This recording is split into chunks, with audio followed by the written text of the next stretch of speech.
Exactly. But none of them believe.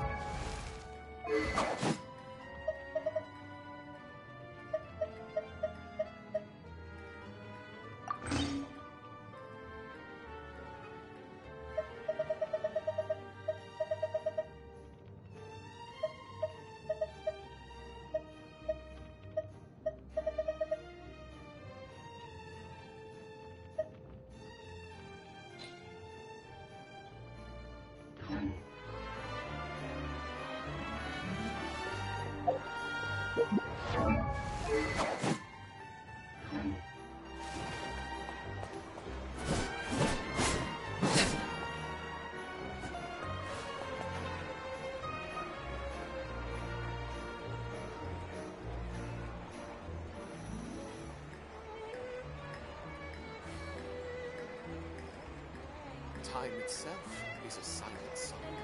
Something you wish to report? Go on. You have my undivided attention.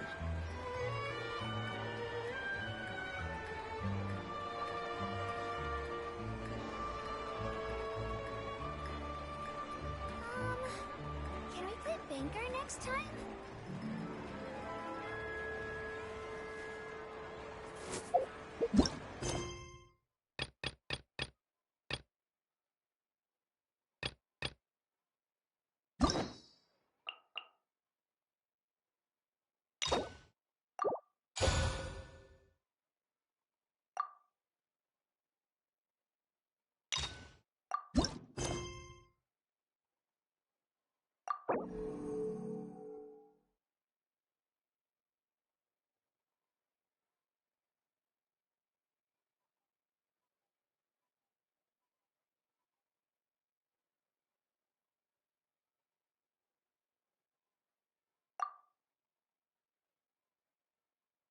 Huh!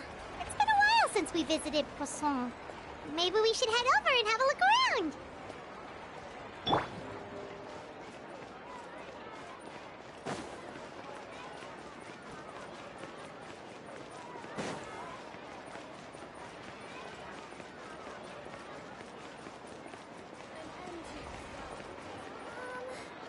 Can we play banker next time? Ad Astra Abyss.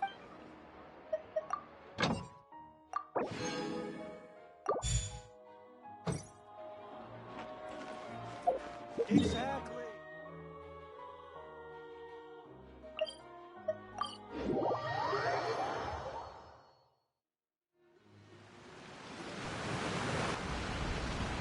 Hey, traveler, Paimon.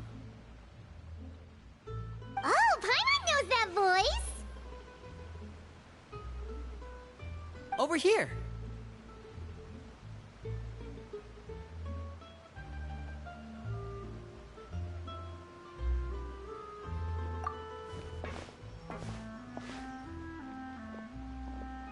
To borrow one of the more popular turns of phrase at the moment, this appears to be quite the fated reunion. Running into you two out of the blue like this has really made my day. I certainly wasn't expecting it. You can say that again. What brings you to Poisson? Wait, Paimon's got it! You must be here for one of your magic shows, right? Actually, we've run into a bit of trouble on the home front, so Father arranged for us to stay in Poisson for the time being. Oh, are Lynette and Fremine here too? Yep, along with most of the other members of the House of the Hearth. You may have noticed Poisson seems a bit more crowded than usual. So you're saying nearly the entire organization has moved to Poisson? Sounds like you've run into way more than just a bit of trouble. What's really going on? Well... Since the two of you are so curious, perhaps I can fill in the gaps. You scared Paimon half to death! Father, you're here. You know... on second thought, maybe we don't need to know? It's all probably super confidential House of the Hearth stuff, right? We totally weren't trying to pry or anything. No need to be nervous. I could sense your genuine concern from your conversation just now. Of course, I can also understand your confusion. Sending so many Fatui here to Poisson, it's only natural that some might suspect an ulterior motive to be involved.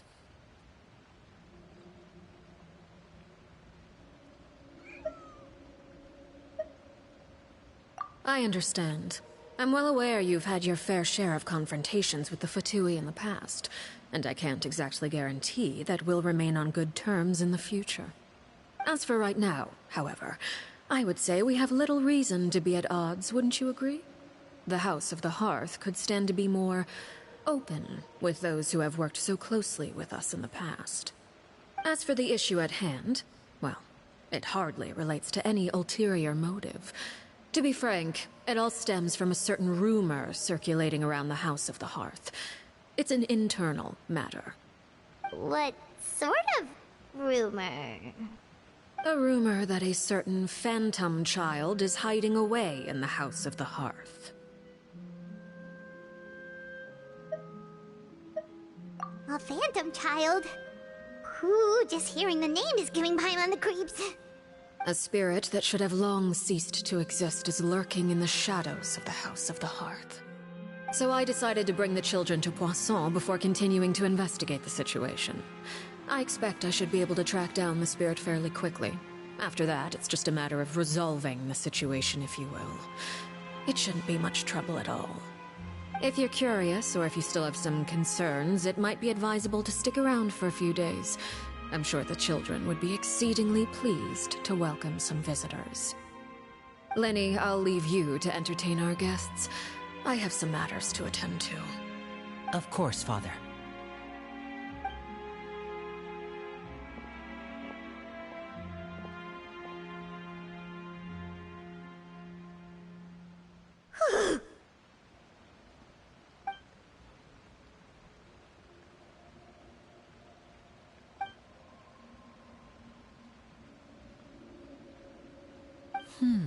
It has long been a dream of mine to invite you to our home and introduce you to my other siblings. You're quite well known in the organization already. A lot of people have been talking about you, especially after everything with the prophecy. If you're willing, why don't you stay a while and have a little chat with us? Alright. We don't have anything else to do right now anyway. But let's be clear, we're just gonna be there as guests, okay? Don't get any funny... Oh, wait a second. For your guests, that probably means we'll be treated to lots of yummy food, right? Of course. During our stay in Poisson, we've been helping out the locals with some fishing. We bring in quite the bounty every day. In fact, today's the perfect chance for me to show you what I can do in the kitchen. Let's go. I'll take you to where we're staying.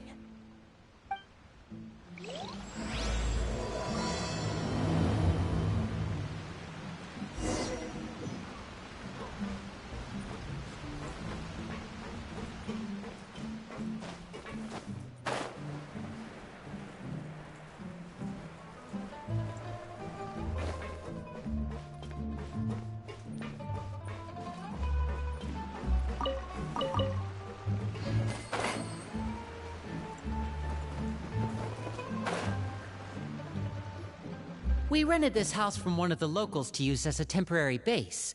I'll come back later and tidy up a bit. After that, it should be all ready for you to stay in tonight. Awesome, thanks! So, where are we off to now? Well, when I happened to run into you two earlier, I was actually in the middle of distributing some supplies. With this many people staying in Poisson, we have to bring in outside supplies every now and then. I should probably make sure the rest of these provisions get delivered. Otherwise, people might start to get antsy. Okay, we'll come with! There are all sorts of rumors about your organization floating around out there. Paimon's not sure if she could even take a wild guess as to what's true and what's not. But now that we finally have the chance to see a day in the life of the house, we can take a good look at how you operate! Well, you're more than welcome to come along. Just follow me.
Linny! You're finally here. The supplies. I'm assuming you've... Brought them with me? Yep, here you go. Hello? Something caught your eye? It's the Traveler in Paimon! No way! Come here, everyone! Hurry! The Traveler and Paimon are here!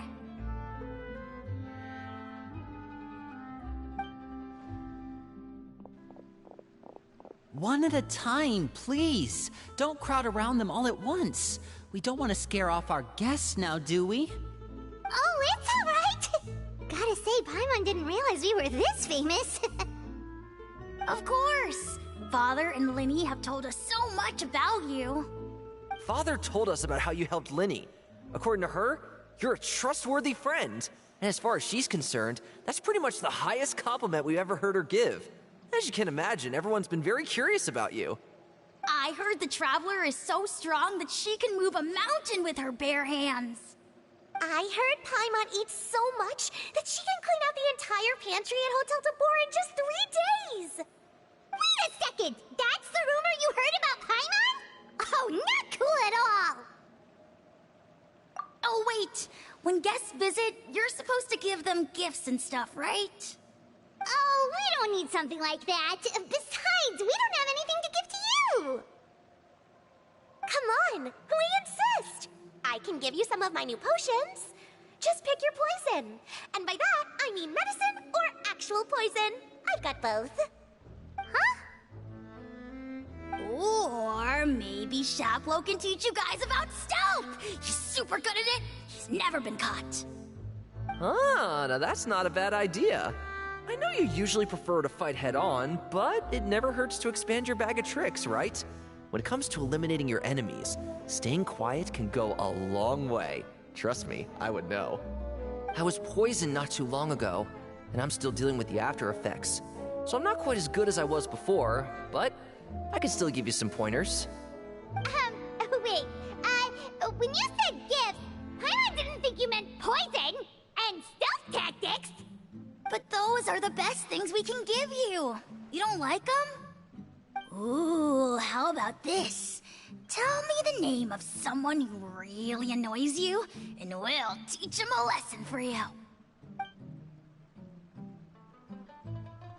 All right, Fold, Selwar. I think that's enough suggestions for now. When it comes to being a good host, it's the thought that counts. You don't need a physical gift to make our guests happy. In fact, pestering them with suggestion after suggestion might make them more annoyed than anything. I would say your enthusiasm has certainly gotten across. Really? Awesome! It's been so long since we've had guests to play with. If there's anything you need, just let us know. Yeah, especially if it's poison or something. I've got all sorts of potions for that. Well, we'll talk to you all later. We've still got supplies to distribute. All right, see you later.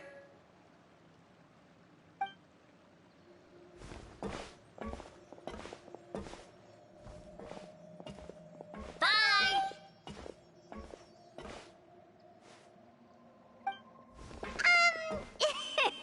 Lenny, about all that poison and stealth tactics talk just now. Scared you, did it? That kind of talk comes with being part of the House of the Hearth.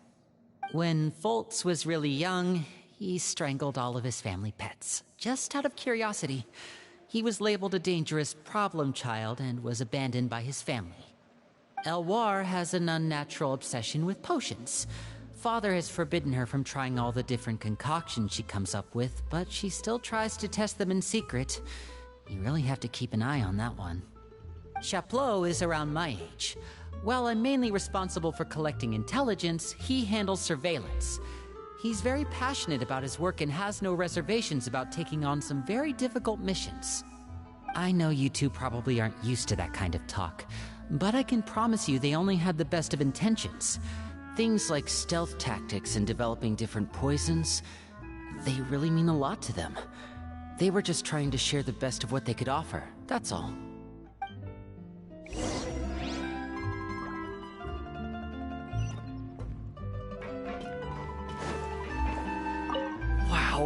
The Traveler and Paimon. I finally got to meet them in person! They don't really seem as intimidating as you hear in the stories.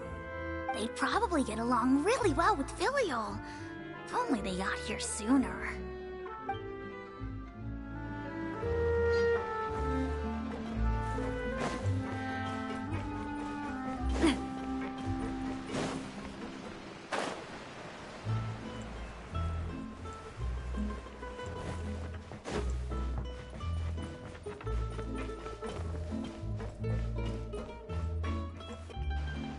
Filial, supplies are here. Thanks. And who are these two? Outsiders? Allow me to introduce you. This is the Traveler and Paimon. Oh, you're the famous duo I've been hearing so much about. It's nice to meet you. I heard you've traveled to all sorts of places. Is that true? Of course! We're making our way all across to that! Oh, good for you. You must be pretty familiar with Fontaine by now, then. Have you seen the new opera that started running recently? I think it's called... The 4,000 Thieves? Oh, this is the first we've heard of it. It seems like it's going to be fantastic. From what I've been able to tell from the posters, anyway. You should definitely check it out if you have the time. Oh, and there's The Blind Maiden, too. That one is supposed to have audience interaction. Seems pretty interesting. After this mission is over, I think I'll go get a manicure. Oh, maybe I should dye my hair. Wonder how much it'll cost. Is it just Paimon, or do these two seem much easier to get along with than the others? Looks like the House of the Hearth has some normal members after all. I heard that. Oh! Oops. I'm guessing you're referring to Foltz and the others? Yeah, we're definitely not all like them. I bet those crazies are practically foaming at the mouth right now. I'm sure they just can't wait to get back to Snezhnaya to carry out the plan. That's enough, Filial.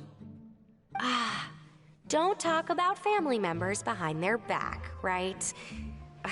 Whatever. Let's go. Guess this is goodbye then. If you ever have some time, we should go see the opera together.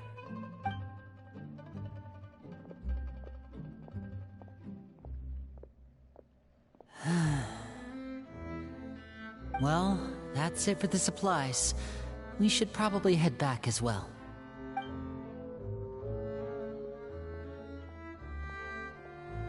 Well, they didn't seem too happy with each other.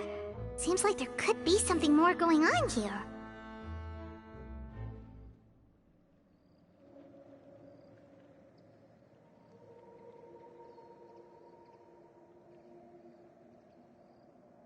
You're right. We're only here as guests after all. Oh, Linny's getting super far ahead. Come on, let's catch up.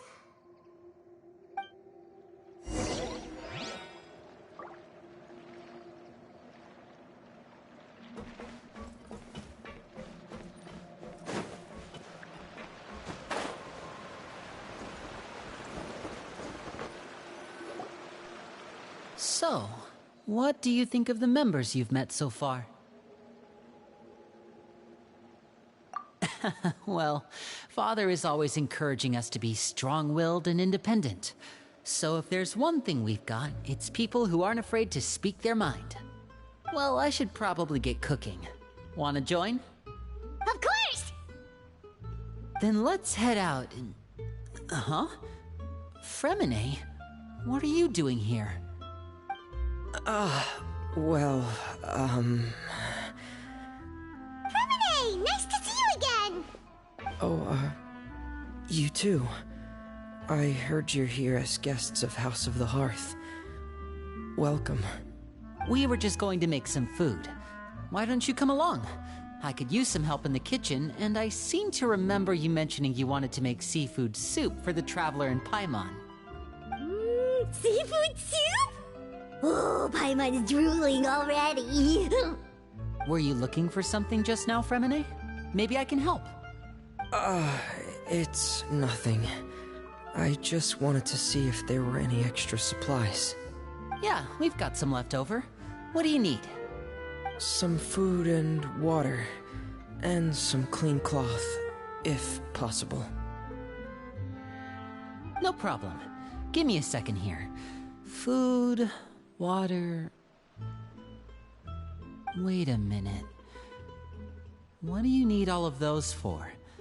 You're not on any missions as far as I'm aware, and you were just going to come eat with us. So what's this all about?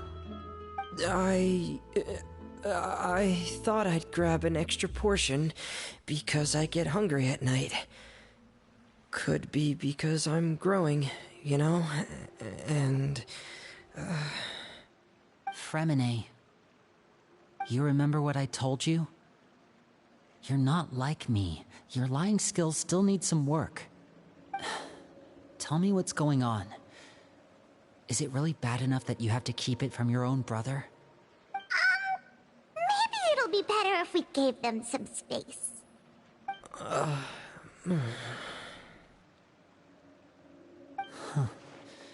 This is the first time I've seen that kind of look on your face.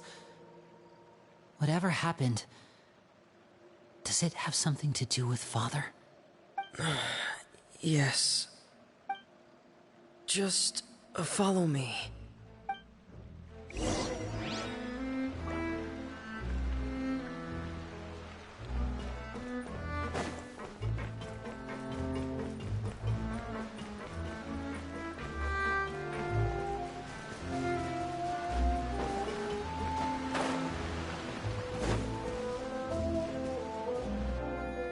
You're back! Oh, and you've brought some friends with you this time. Hello, my name's Linny. I grew up in the House of the Hearth. And you are? Hi, Linny. I'm also a child of the House of the Hearth, just like you. You can call me Clairvy. Clairvy? It's nice to meet you. Does that name ring any bells, Linny? No, not at all. That's not a name we have on our roster, I'm sure of it. What I'm not sure of, though, is how she managed to sneak in. She must be the phantom child Father's been searching for. From the looks of it, I'm guessing you were the one that found her, Fremine. You, haven't told Father, have you? No, I haven't told anyone. I've just been keeping her hidden. For how long? About half a month now. So ever since we got to Poisson, then, do you have any idea what you're doing? I know what I'm doing. Really? 'Cause from where I'm standing, it looks like you're hiding the very person Father has been trying to find. If Father finds out about this, everyone involved is going to be punished. You know the rules of the house, Fremine. I know you do. Father doesn't tolerate any form of betrayal. So why are you doing this? I've thought it through. And I just can't hand her over like that. Linny, don't you remember last year? Chaplot nearly died after getting poisoned during that one mission. He wasn't able to get back before the poison started taking effect, and not a single person was there to help him. That night, while I was sleeping, I heard a voice telling me to go save him. I opened my eyes, but I couldn't find the source of the voice. I thought maybe I was just hearing things, but I went to look for him anyway. Luckily, I got there with enough time to save his life. That feeling of being haunted, of hearing voices, it's happened many times in the House of the Hearth.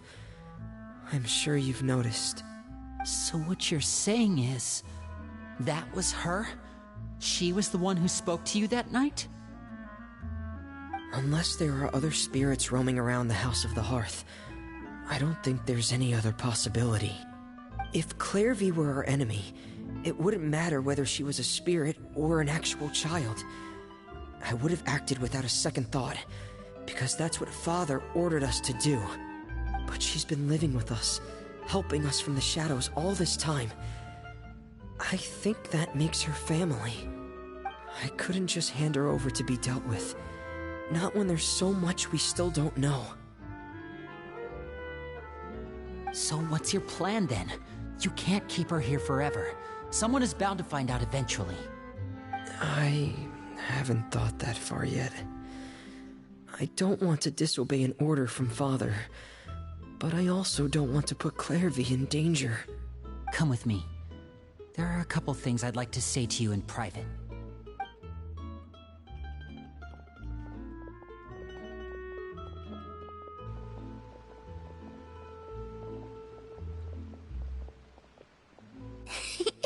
Those two sure care a lot about each other.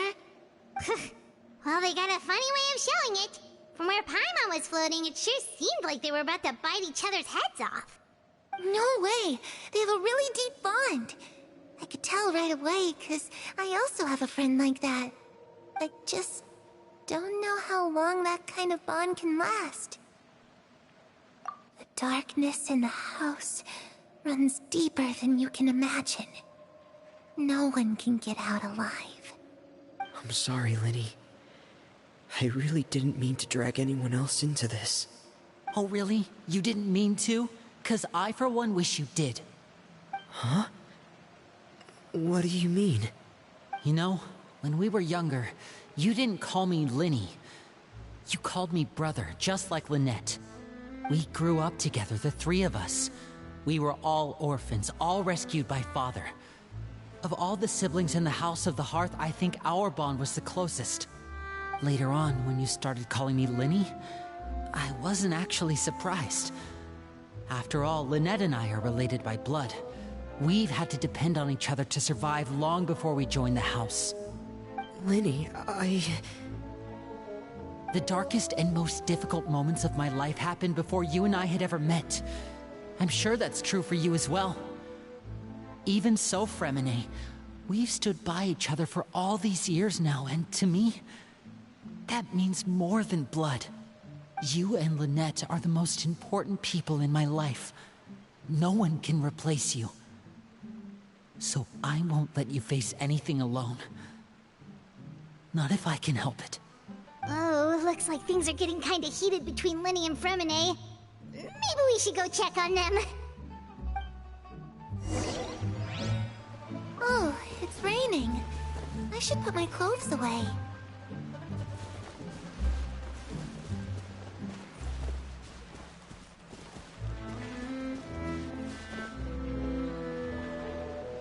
Perry? Huh. Looks like she's not here either.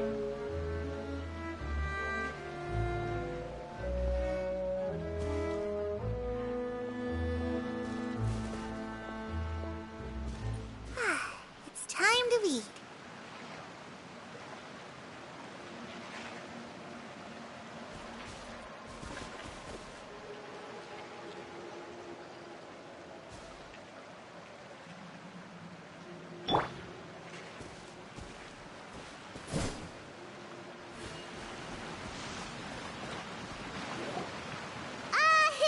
Hey, you two! Hope we aren't interrupting anything. Like a fight, or... Oh, wait a minute, Fremine. You're not crying, are you? Is everything alright? Everything's fine. Thanks for asking. Well, we're all friends here, right? We've been through so much together, so if there's anything we can do to help, just say the word. It's just a small family dispute. It's not something our guests should trouble themselves with. In fact, it might be better if your stay ended here. What are you getting at, Traveler? When guests are around, families are often on their best behavior. And any disputes are less likely to escalate. That's what you're trying to say, isn't it? I just... Thank you. I was really hoping to keep you out of it. But even if I could think of some other reason to turn you away, I'm not sure I could convince you. I know things could turn dangerous, so I promise you this. From now on, I'll protect you like my life depends on it. Me too. Well, back to the matter at hand then. If we don't plan on handing Clairvy over to Father, then our only other option is to solve the mystery of her identity before Father is able to track her down. That means finding out where she came from and what she's doing here. Then we can send her on her merry way and pretend like none of this ever happened. I've tried that already. And? And... nothing. I tried taking her somewhere really far away, but... after some time, she just reappeared. She even came with us all the way to Poisson. It seems like wherever the house is, she follows. I don't know much about spirits. Do you two have any ideas? Let's see here. Paimon remembers hearing something like, if you fulfill a spirit's last wish before they died, they'll let go of whatever's keeping them here and return to the ley lines. Oh, it's just that Paimon doesn't really remember where she heard that, so it's not guaranteed to work or anything. Well, sounds like it's worth a shot. Guess that means we should go ask her about her wish. But first, Fremine, I need you to promise me something. What is it? I need you to promise me that this will stay between the two of us. We're the masterminds behind this whole thing. No one else gets involved. Can you do that for me? Of course. I promise. All right. Then let's seal the promise just like when we were kids. Fist bump on 3. Ready? 1, 2, 3. I swear.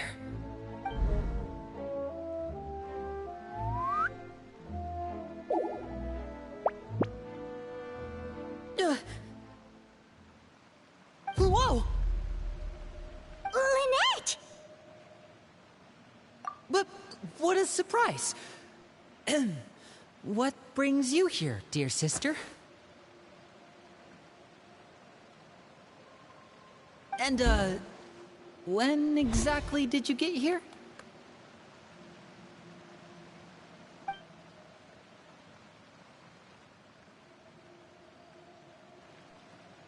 You're an idiot, brother. And you too, Fremine.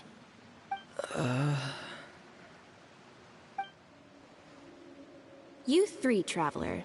And you 4, Paimon. Wait, what did we do? I've seen Clairvy around the House of the Hearth before. I hadn't seen her in Poisson, so I figured she must not have come with us. But it turns out, you were just hiding her. I heard you talking about your plan. Rather than steering clear of the situation, I'd rather fully join in.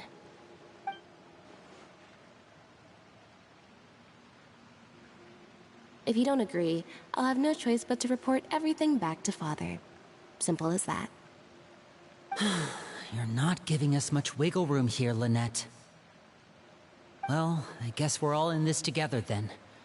After we talk to Clairvy, we'll figure out our next move. There's no time to lose. Let's go.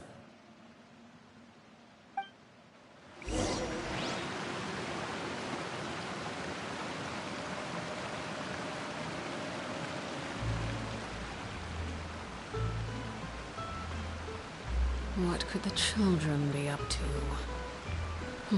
Never mind. Let them do as they please.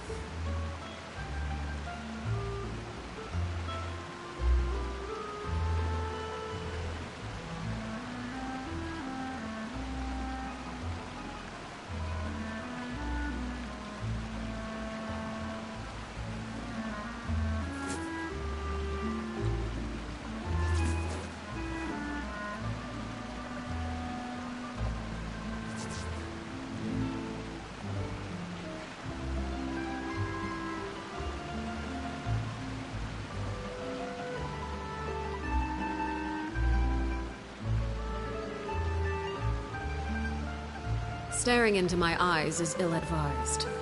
I can't promise you'll like what you see.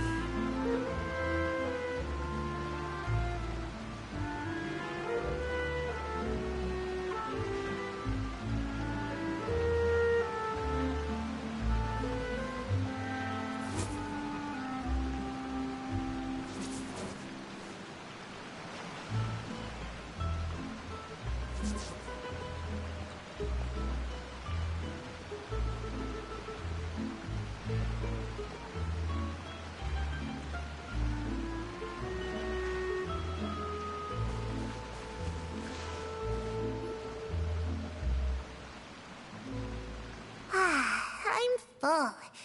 Thank you for bringing me this food, you guys. She said she's full, but the food doesn't look like it's even been touched.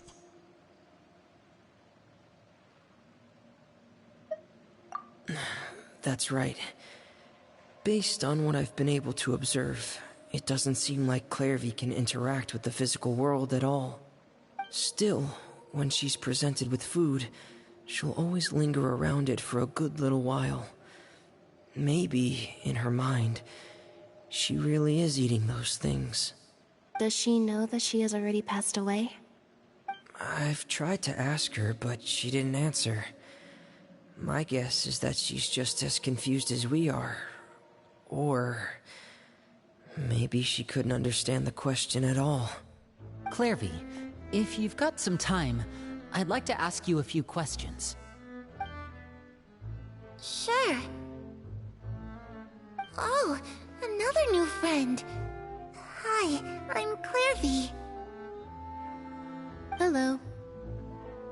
Clairvy, how did you join the House of the Hearth?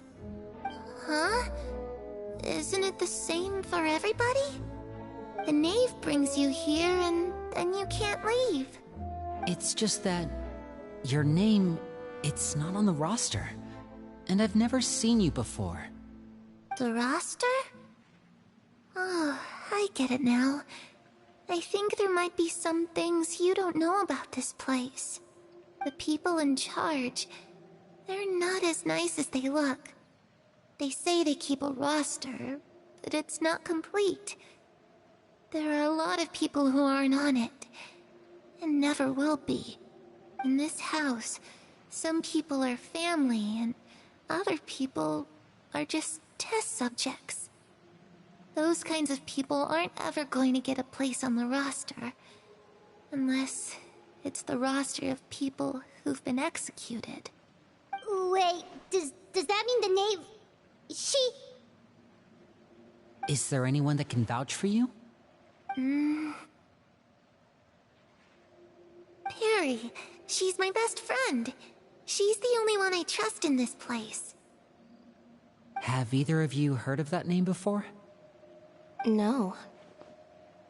Me neither. Clairvy, Perry. Neither of those names are on the roster. But it seems like she's telling the truth. Either that, or this kid's already got a bag of tricks bigger than mine. Maybe we should try a different approach. Clairvy, do you have a wish? A wish? It can be anything you want. Just imagine. It's your birthday, you're blowing out the candles, and your wish is...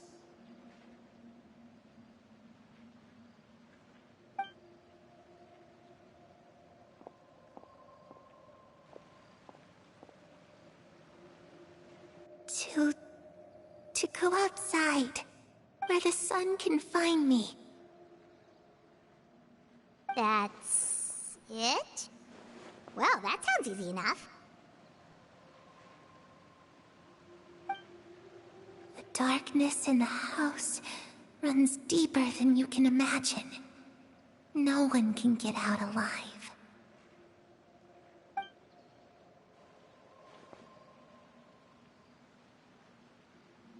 Okay, time to divide and conquer. Listen up, I've got a plan. I'll try and find a way to use basic illusory magic to take Clairvy outside and bring her somewhere with sunlight. Lynette, try and find the list of executions that Clairvy was talking about, and see if her name is on it. Fremine, you stay in Poisson. We can't be the only ones who've had run-ins with Clairvy. I need you to collect intel on everything she's said and done. Understood. I'll try my best.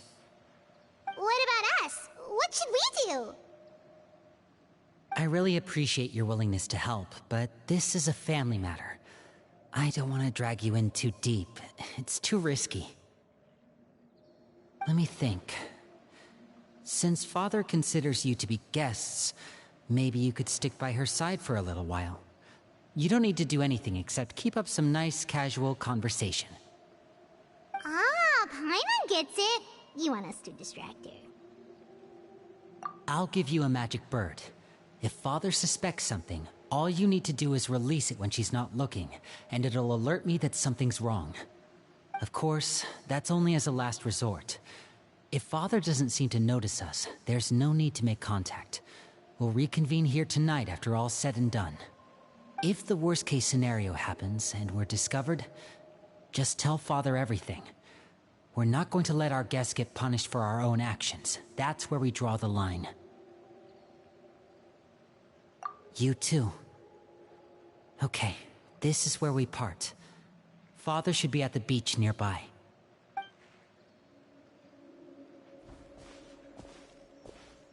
I really hope this goes well. No, it has to go well. That's the only way this can get resolved.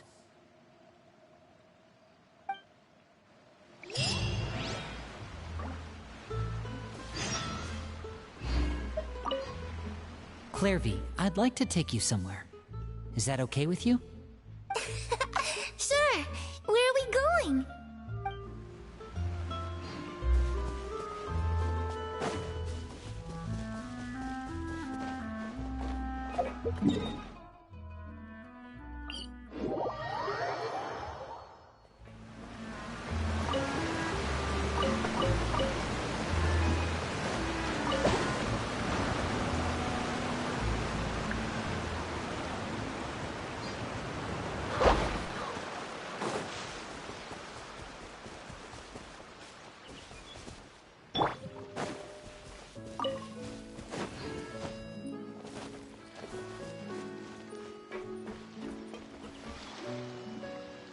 It's the knave! And... child! Hey, aren't you supposed to be in Snezhnaya recuperating? What are you still doing in Fontaine? Oh, it's you two. I didn't expect to run into you here. I was unconscious for quite a while after the fight in the Primordial Sea. After I woke up, I realized I was being taken back to Snezhnaya, and well, I couldn't have that now, could I? Not when I've still got unfinished business here in Fontaine. So, I mustered up all my strength and made the journey back on my own. What sort of unfinished business are we talking here? It has to do with Skirk, my master. I really wanted to meet up with her, but by the time I got back, she'd already left. I still have so many questions for her. Without any other leads, all I could do was ask the knave to help me track her down. She must have left behind some traces from her time in Fontaine. Oh, okay, so have you found any clues? Unfortunately, no. While the House of the Hearth is adept at collecting all manner of intelligence, certain existences can still manage to escape our purview. Basically, unless Master feels there's a need to meet with me, she's not going to be found. But that problem has an easy fix. I just need to become stronger, and then... Paimon thinks you should focus on getting better first. The worst of it is over. It's all thanks to that one kid from the House of the Hearth. Elwar, I think her name was. She gave me a bunch of random potions to drink. They didn't go down easy, let me tell you. Pain and chills all over. But they really did help speed up my recovery. And that's good, because it looks like I really do have to head back this time. The old man's been putting the pressure on me. He sent someone to tell me I'm needed for some sort of project. Project Stuja? Yeah, that's the one. I heard Regrader's involved too. I'm not looking forward to having to listen to all his monologuing, that's for sure. Hey, maybe you could think of a way for me to stay in Fontaine for a little longer. Helping Linny and the others brush up on their fighting skills would be far more interesting. If you and I could spar, that would be even better. I've been waiting for a chance to see you go all out. And what a sweet little daydream that is. But I also have a role to play in all this. I'll be leaving Fontaine shortly as well. Besides, considering how little they see fit to step outside the homeland, being called on to return to Snezhnaya by such illustrious dignitaries, what a great honor. Wouldn't you agree? One I could do without, I'd say. Is it just Paimon? Or does it kind of seem like they're... So, dear guests of the House of the Hearth, to what do I owe the visit? Well, we just... Right! We're super close to Linny and the others, but we still don't know much about you! Is that so? Introductions have already been made, have they not? Oh, well, you see? There's only so much you can learn about someone from a short introduction. At least tell us something a little extra, like... Why do you call yourself father? Huh, good question. I'd also like to know. The fact that you have to ask tells me our intelligence work has been quite successful. Telling you the answer to that question would only serve to undermine that success. And we can't have that, now can we? Spoken like a true diplomat. That was some expert sidestepping right there. Well, if there's nothing else, I think I'll take my leave. I still have a small matter to resolve at home. Wait, don't go!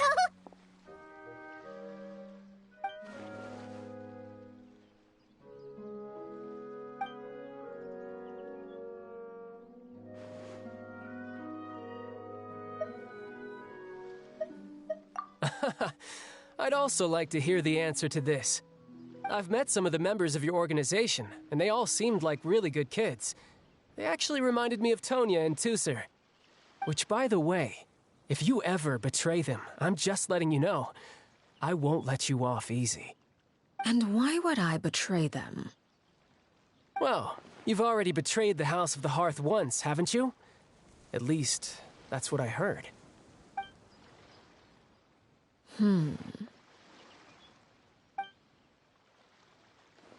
Okay, I admit. That's just what the old man told me. The rooster, I mean.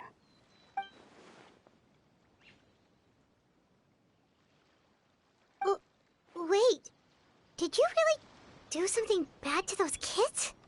Never mind what I've done. I'm more curious as to what the mighty rooster had to say. Care to enlighten me? Well, nothing much. Just some stuff about you taking out many other members of the House of the Hearth, and even going so far to attack your own family. I see.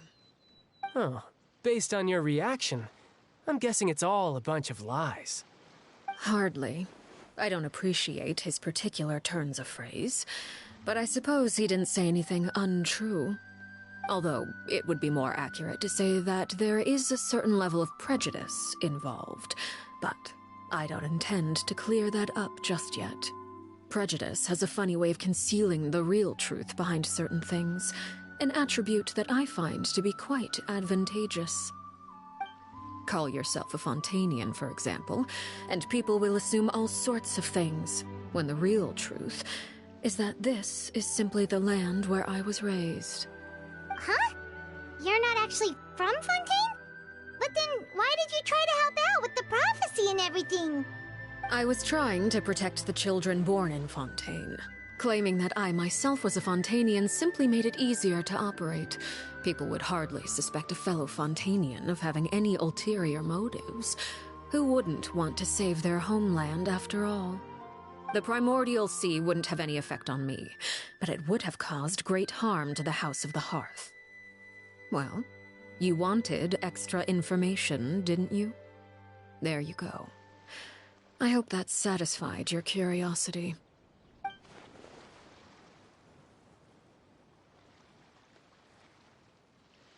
So, you stayed in Fontaine for the kids. I guess I was wrong to believe you'd betray them. Apologies. Looks like I was holding on to some prejudices myself.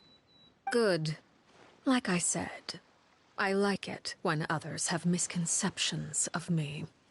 Actually, while I was recuperating at the House of the Hearth, there was something else that really caught my attention. I heard that members always resolve disputes and arguments with a friendly spar, and the loser has to back down. Seems pretty cool if you ask me. Would also give them plenty of opportunities to hone their skills. Well, that's only a recent development. In the past, such spars weren't nearly so friendly. The losing party would lose everything, including including their life. They were that high stakes? Whew, at least that's not a thing anymore. Well, the current atmosphere's not half bad. I'm a bit jealous, actually. You've got so many family members around you, and you even get to live with them. Having a lot of family around means dealing with a considerable amount of bickering and scheming. Once Tonya and Tusser enter their rebellious phase, I'm sure you'll understand. Just imagine. Tusser becomes obsessed with plucking out strands from the rooster's mustache, or Tonya decides to dye her hair 42 different colors. Okay. I get the picture.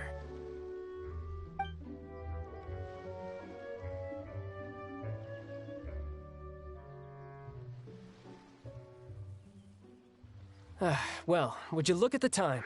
I should probably get going. Traveler, Paimon, I'm not sure where our paths will cross next, but the next time we run into each other, we should definitely try and find some time to spar. Again, maybe this is a conversation we can have when you look less like you're gonna keel over. All right. Well, thanks for everything, Arlecchino. No thanks necessary. You also played a part in obtaining the Gnosis. I would say we can call ourselves even. I like the sound of that.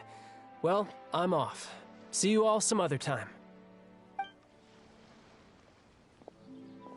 We should probably get going too.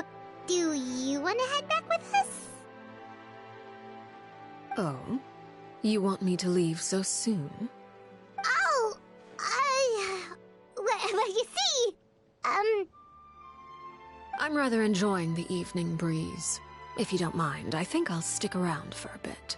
I have some things to think about. Apologies for not attending to you like a proper host. Please forgive this slight. I do hope you'll have a pleasant stay. We managed to keep her distracted until nightfall. Good thing Child was there to keep the conversation going. You don't think she suspected anything, do you? Oh, I wonder if Liddy ran into any issues. Let's hurry back and see how everything went. Oh? You decided to stay a little longer? Let's take in the ocean view together, then.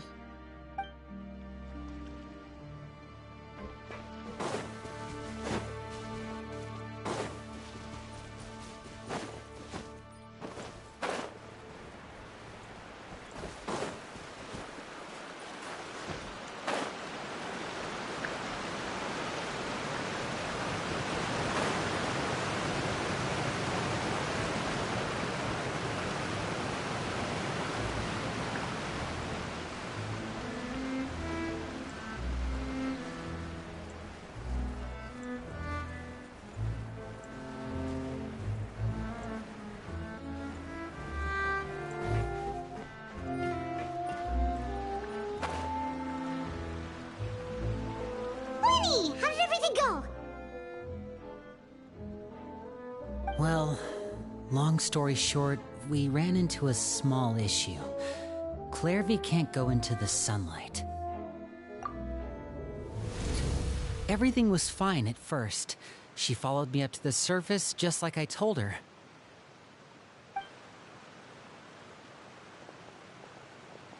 But as I led her out of the shadows and into the sunlight, she vanished.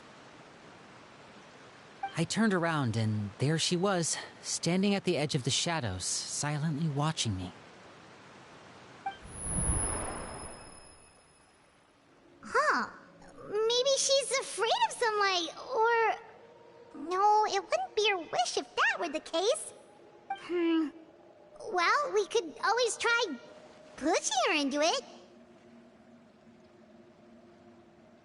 Oh, true. I've pretty much tried it all already. Nothing worked. Eventually, the sun went down, so all I could do was bring her back here. How did it go with you, Lynette? Good. I've got the list. It's right here. Really? Well, what are we waiting for? Let's take a look!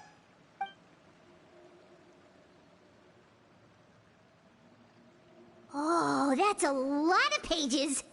Oh, it's gonna take forever to get through it all. We can each take a section. Here. La Pouillade, L'Endroit, Chambel, Horaire.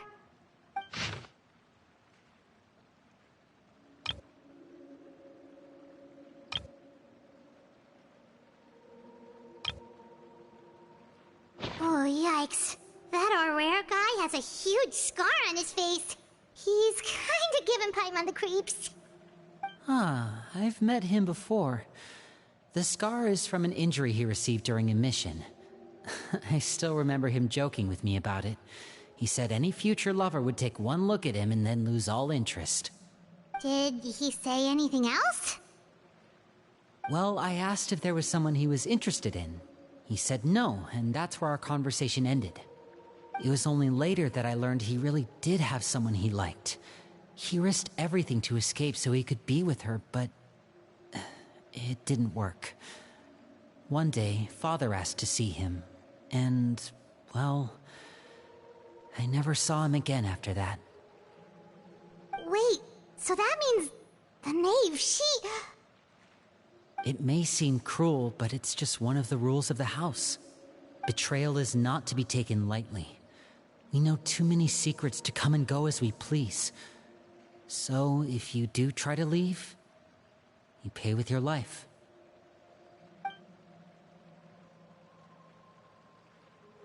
Her name's not here, huh? Well, that's not too surprising. It doesn't seem like this list is complete. It only contains records dating back around 5 years. Let's shift our attention then. Fremine, were you able to find anything out? Fremine. Sorry. I was thinking about something. I managed to talk to quite a few people, but I couldn't help but notice that the atmosphere in the house was a little... strange. Strange? Yeah, I mean, I know there have been arguments in the past, times when people haven't gotten along. Chaplot and Filial are a good example of that. Oh, those are two of the people that we met while delivering supplies. Paimon can see how they might not get along. They had very different vibes, and their, interests seem to be pretty different as well. That's to be expected, actually. Father brought us all here, shared her knowledge with us, taught us how to fight. That's one thing we all share. But that's also where the similarities end.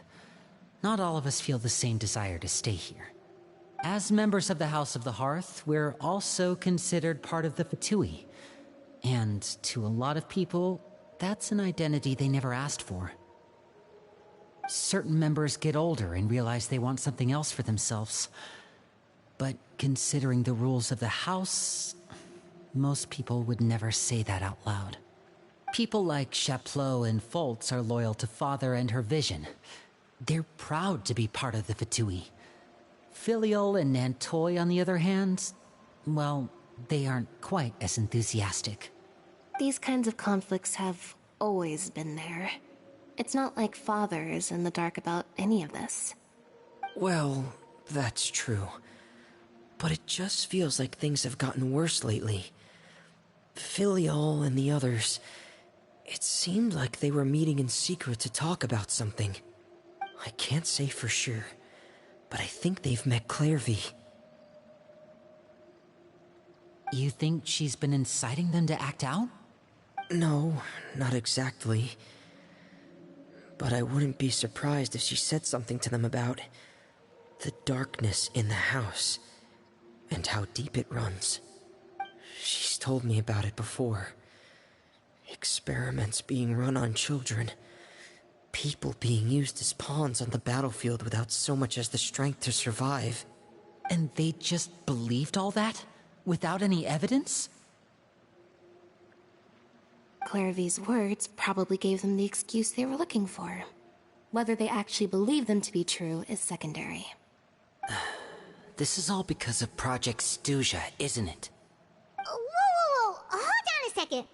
What's this Project Stuja all about, huh? This is the second time it's come up now. Sorry, but I'm not sure of the details either. I only know what Father has told us, which is that it's something the Rooster and Regrator have been working on together. Apparently, it has to do with the Vatui's strategic plan for the future. Because the House of the Hearth was so successful in obtaining the Gnosis, we now have the honor of playing a key role in Project Stuja. Wait, but isn't that a good thing? Key role is just another way of saying dangerous role. To us, the whole thing is an inconvenience. Father thinks so too, but she's in no position to refuse. Their plan isn't exactly unreasonable, and they've been funneling the house a lot of funding. It's just that we'll lose a lot of members in the process. Participating in the plan, it's an honor in name only. What they're really trying to do is subdue us. The existence of an intelligence organization outside their control makes them feel uneasy.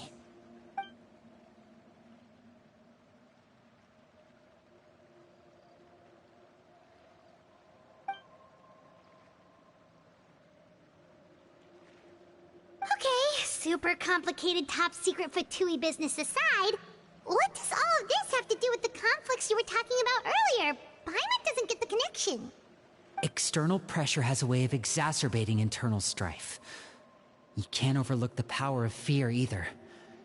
People are afraid of dying, and that fear is often the impetus for a lot of stupid decisions. I thought resolving the Clairvy situation would make everything go back to normal, but it looks like things are more complicated than I thought. If we leave Filiol and the others to their own devices, sooner or later, Father will be forced to take action. We can only focus on one situation at a time, brother. You're right. Even if we confront Filial and the others, it won't do any good. It might even make matters worse. We should focus on Clairvy for now. Well, it's getting late. We should head back and get some rest. We'll try again first thing tomorrow. Lynette, you stick with me this time. Fremine, keep a close eye on Filial and the others. Make sure they don't do anything they'll regret. Good work today, everyone. Have a good night, and I'll see you tomorrow.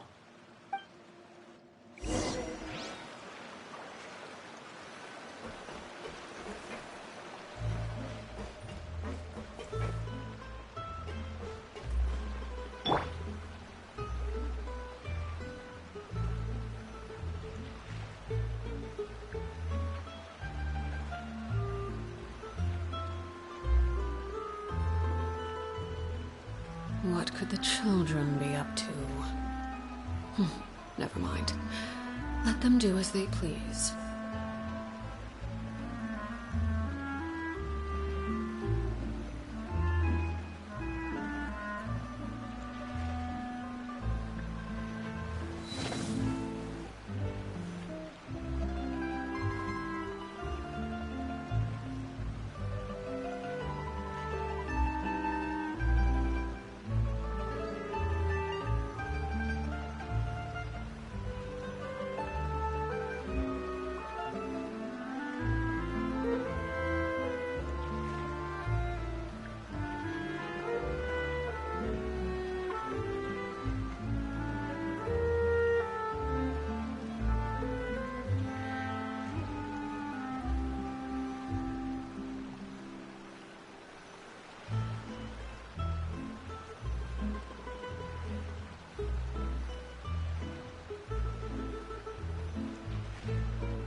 Staring into my eyes is ill-advised. I can't promise you'll like what you see.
Was looking forward to an early night, but she can't sleep at all.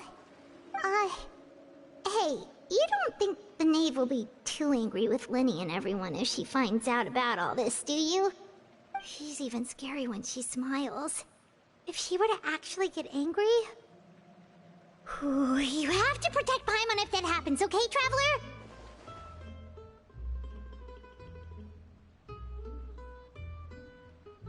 Oh, well, in that case, we should just plan on running away. We'll grab Linny and the others and we can make a break for it as fast as we can. Look! Look over there! Quick! Let's catch up with her before anyone sees!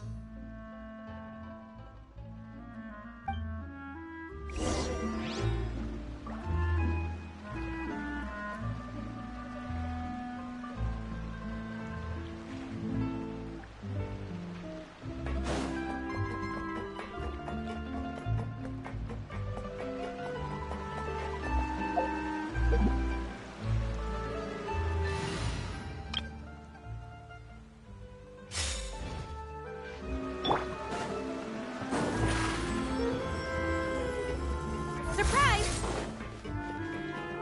Over there!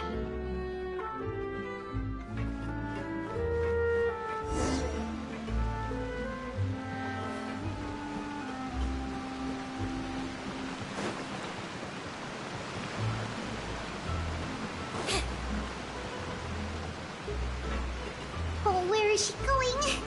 Oh, if someone sees her, we're toast!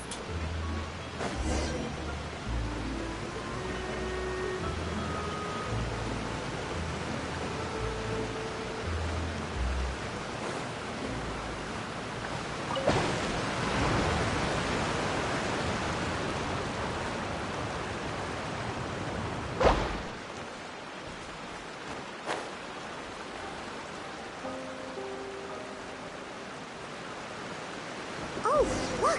She stopped!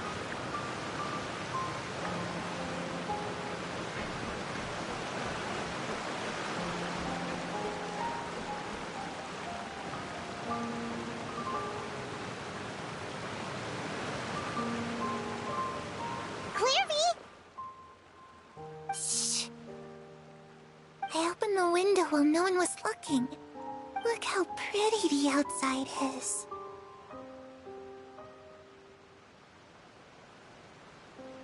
If only I could have more than this. You probably think I'm being silly, huh? All this hopeless resisting. It's better to dream of what I could have than try to make it a reality, right? Please, help us get on the same page here, Clary. We need you to tell us what you know. Can you do that? Sure. Although, after you hear all this, I think you might regret that decision. Everyone in this family is nothing more than a tool. Something to be used and exploited. We're all expendable. Including me. As long as you're useful, you get to stick around. Lose your value, and you're handed over to the doctor, experimented on, and given a fate worse than death. I've seen it happen again and again, and I've had enough. You're saying the knave did all that? It's just, that doesn't seem like something she would do. She's scary and all, but it seems like even she has lines she wouldn't cross. I knew you wouldn't believe me. Everyone thinks she's a good person. They all think of her like a real mother. Mother? But she doesn't deserve that title. She's disgraced it and tarnished it. And if I had things my way, I'd never see her again. If only Perry were here, she'd understand. Perry. There's that name again. Also, Paimon's getting a strange feeling. It almost feels like she's not really here with us. Paimon can't tell if she's actually talking to us or if she's mistaken us for someone else. Well, in any case, it seems like she really needs someone to talk to. We should keep her company for a little longer. She looks so young. But it seems like she's been through a lot. It's getting windy. I should close the window. Ooh, look at the moon. Isn't it pretty? Hey, wanna hear a secret? I heard that if you look up at the night sky in Snezhnaya, you can see the aurora. It's supposed to be super pretty. Even prettier than the moon tonight. Perry and I promised each other that once we're older, we're gonna go see it together.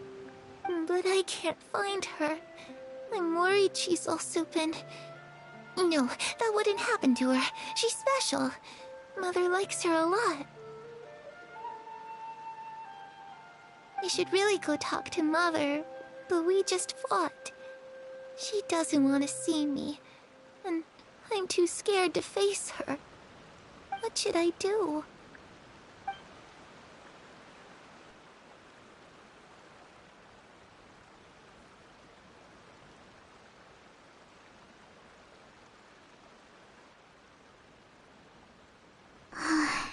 Paimon really doesn't understand what's going on with her.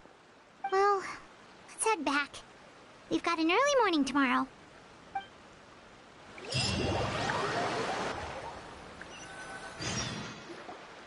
All right, looks like we're all here. Let's go ahead with the plan. Oh? What is it? What makes you ask that?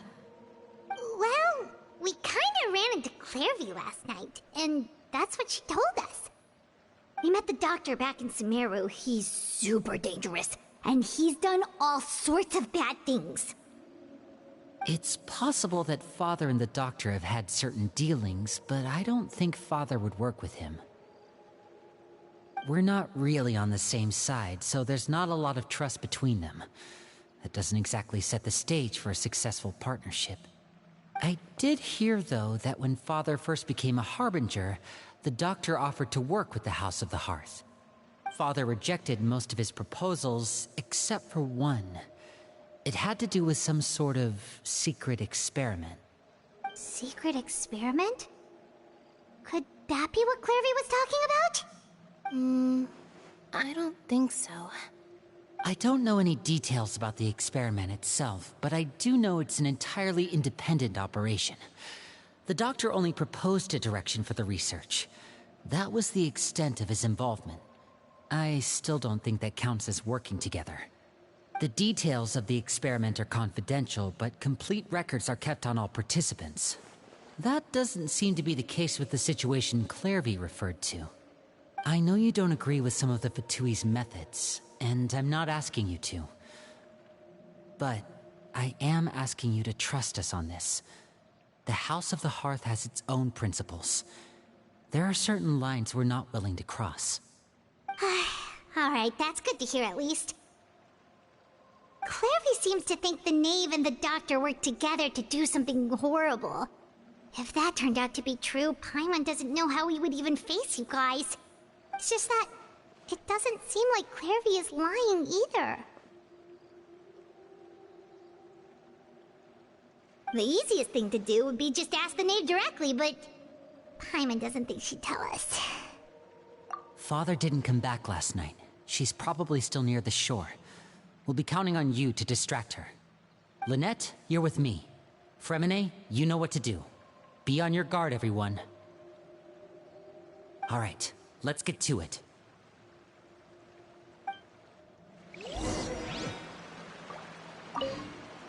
Where are we going today? Let's try somewhere further away this time.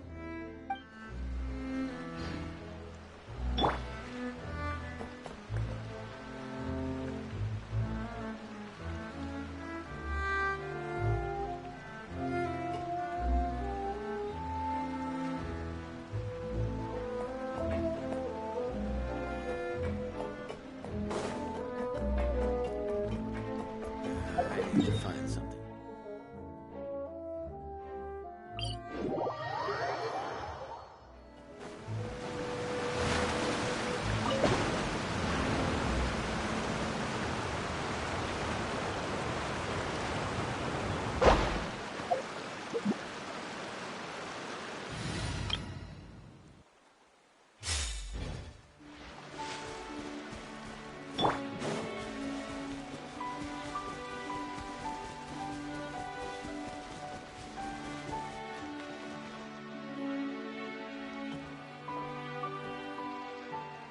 Ah, it's you two again.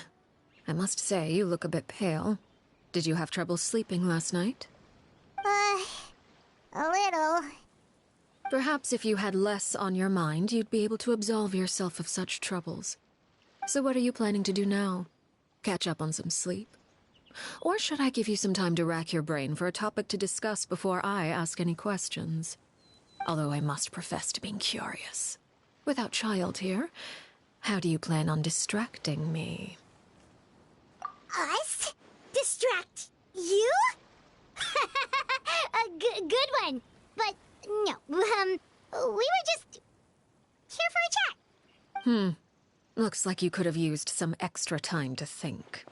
No matter. If you don't have any other plans, why don't you accompany me somewhere? Don't worry.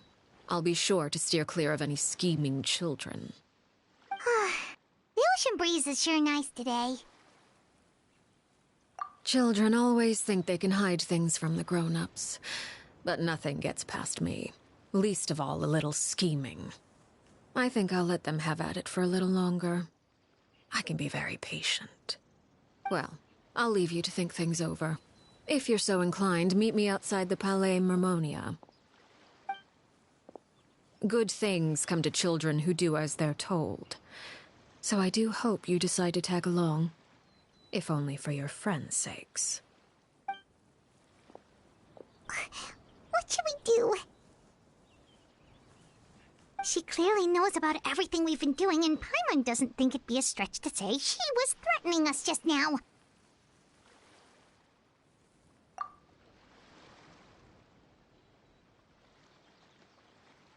Oh, good idea. Hopefully he sees it in time. Well, we should probably head to the Palais Mermonia.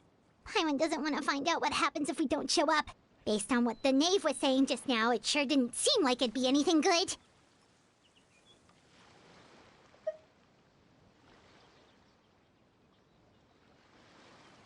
Okay, then we probably shouldn't keep her waiting. It seems like Lynnie and the others are on thin ice, so let's do our best to not get them in any more trouble.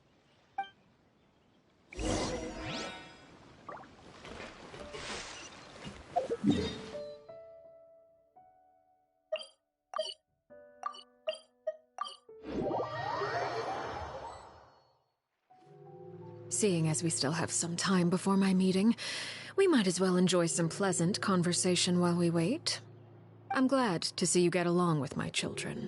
Being surrounded by good companions is necessary for a child's development.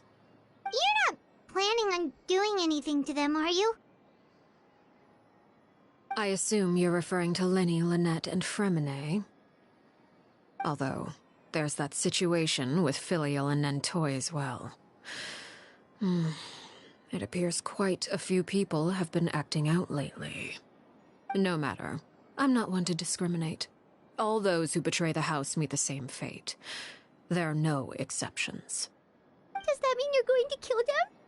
Oh, are you here to beg for their lives? I'm sorry to disappoint, but the rules of the house change for no one. In my organization, everyone is responsible for their own actions.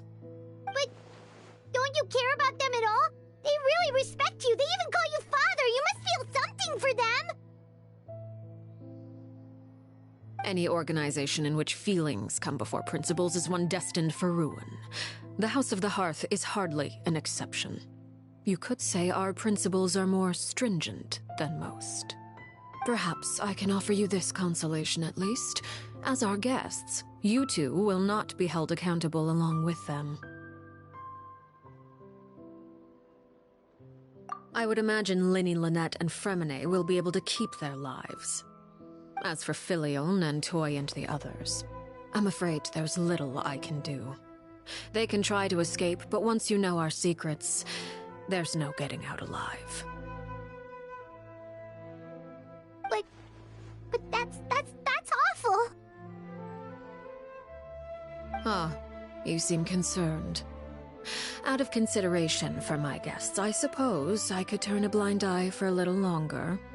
If Linny and the others manage to dispose of Claire V in the meantime, all evidence of their wrongdoing will be lost. In that case, I could hardly punish them for something I couldn't prove. If their efforts are unsuccessful, on the other hand, all will be held accountable. And the punishment will be severe.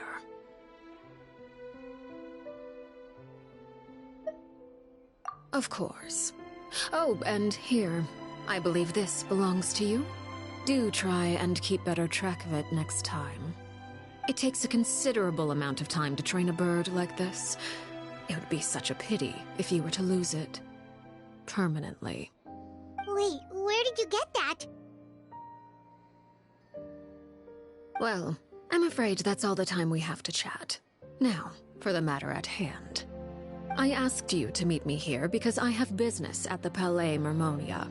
It has nothing to do with you, but I think it would be prudent for you to stick by my side for the time being.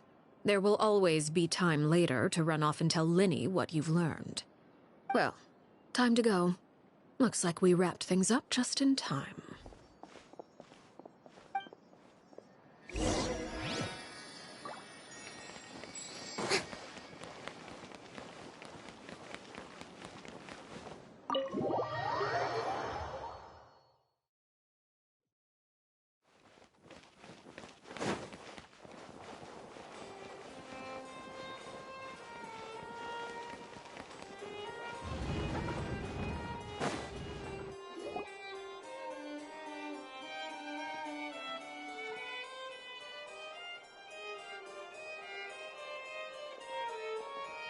It's been a while, Monsieur Neuvillette.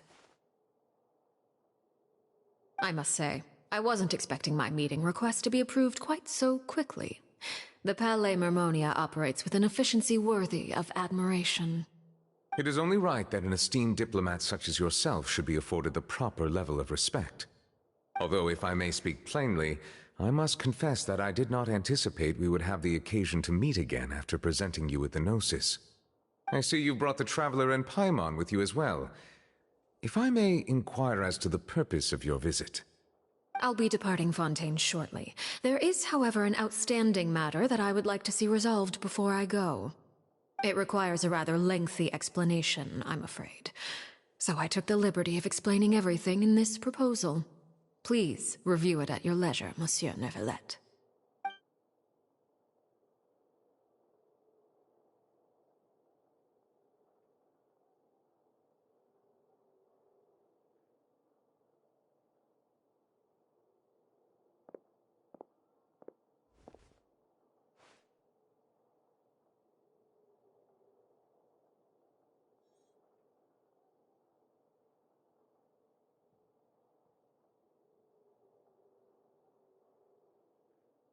I understand your request.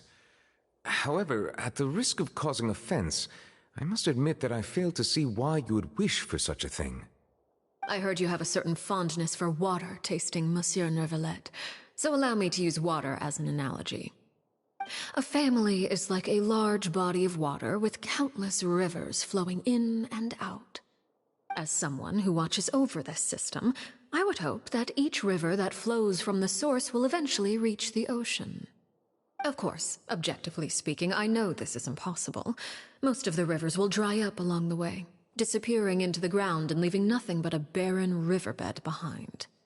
Not all rivers are destined to reach the ocean, but I would not see their existence rendered meaningless. I believe the water that flows within them is simply meant for a different destination, like a field in need of irrigation. Or perhaps the glass of a certain water-tasting enthusiast. Did you get any of that, Traveler? Your words paint an optimistic picture indeed. Allow me to remind you, however, few among us are willing to sip from a glass filled with tainted water. It may have been tainted at one point in time, but not to worry.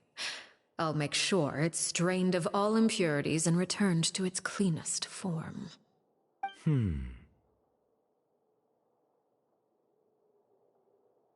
I seem to recall there being a transactional aspect to your proposal. Perhaps you could expound on that? If you accept my proposal, Monsieur Neuvillette, I will gradually withdraw my forces from Fontaine. And, unless absolutely necessary, I will no longer carry out any special missions within Fontaine. I presume I can take your words to mean that, in the future, cases similar to the Tartuffe assassination will cease to cross my desk? Tartuffe? Ah, that thief who embezzled funds from all those charities, you mean? My deepest condolences to his family, but without any evidence, I cannot imagine how the House of the Hearth might have been involved in his passing. Of course, if you accept my proposal, Monsieur Neuvillette, I'm sure certain measures could be taken to reduce the frequency of such troubles. You choose your words carefully indeed. In that case, I am inclined to accept your proposal. My thanks for your generosity, Monsieur Neuvillette. Well, with that settled, we should be going now. I took the liberty of bringing along 2 bottles of spring water from Snezhnaya for you to enjoy. I do hope I get the chance to hear your impressions. Perhaps at our next meeting? Yes? Indeed. I trust you would not overlook your commitment in the meantime. All right, Traveler Paimon. Time to go.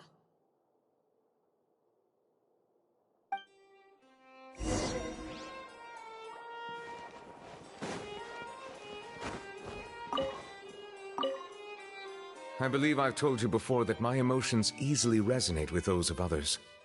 Yet in the few meetings I've had with that Harbinger, I haven't been able to sense any aspect of her emotional state. Her mind is like a still body of water. Who knows what darkness lies in its depths, and the lack of ripples on the surface gives nothing away. It's unclear whether this is her natural state of being, or whether it's an incredible strength of will that gives her the ability to master her emotions. Either scenario, however, suggests she is a very dangerous individual. I do not expect an explanation as to why you two are by her side. Whatever your reasoning, I would only advise you to take caution.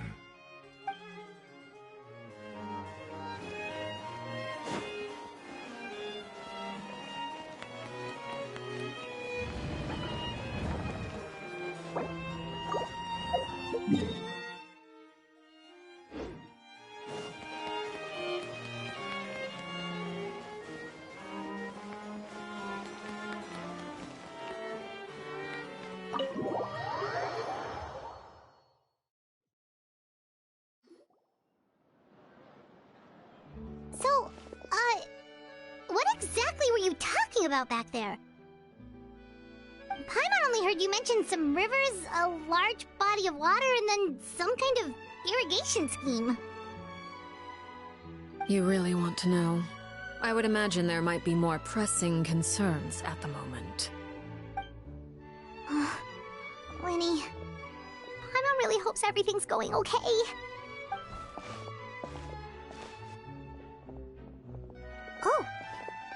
recognizes that look. You've got your ticket cap on, don't you, Traveler?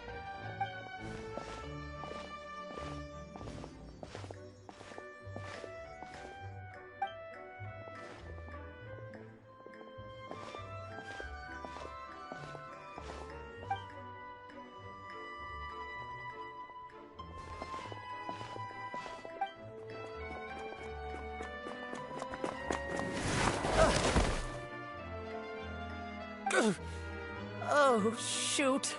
Are you alright? Oh, jeez. I'm so sorry. I was so focused on selling these papers, I wasn't looking where I was going. Well, let me make it up to you at least. Here, take this paper. On the house.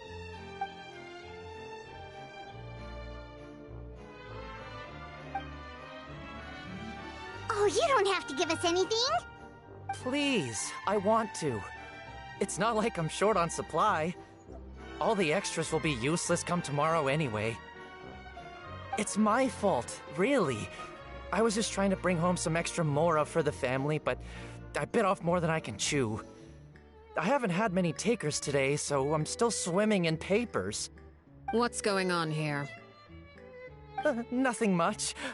I just ran into your friend here on accident. I should probably get going, actually, so...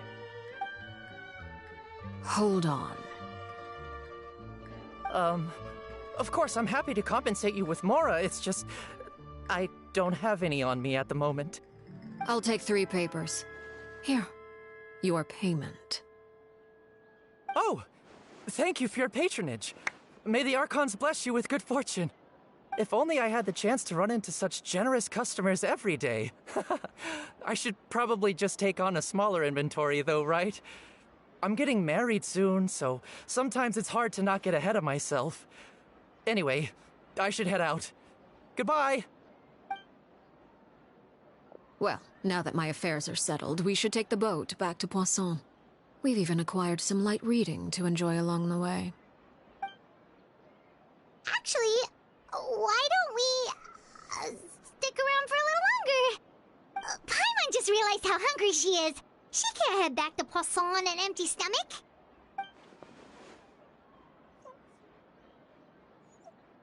It appears you two are under the impression that delaying our return will somehow alter the situation in your favor.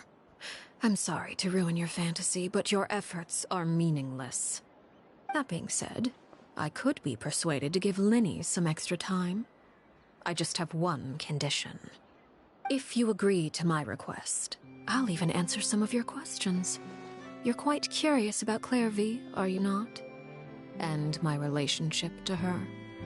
Wait, why are you being so generous all of a sudden? You're not gonna ask us to do something bad, are you? You overestimate yourself. You don't have the talent for bad things. Then what can you possibly... The most important consideration in a negotiation is that both sides receive something they want. Demands and threats only get you so far. Wonderful. Here it is. When the time comes, make the choice that you deem most appropriate in the situation, and lend your help to the House of the Hearth. Okay. Sounds normal enough. But what do you mean, when the time comes? When is that supposed to be? That is for you to decide. Then we have a deal. Follow me.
later.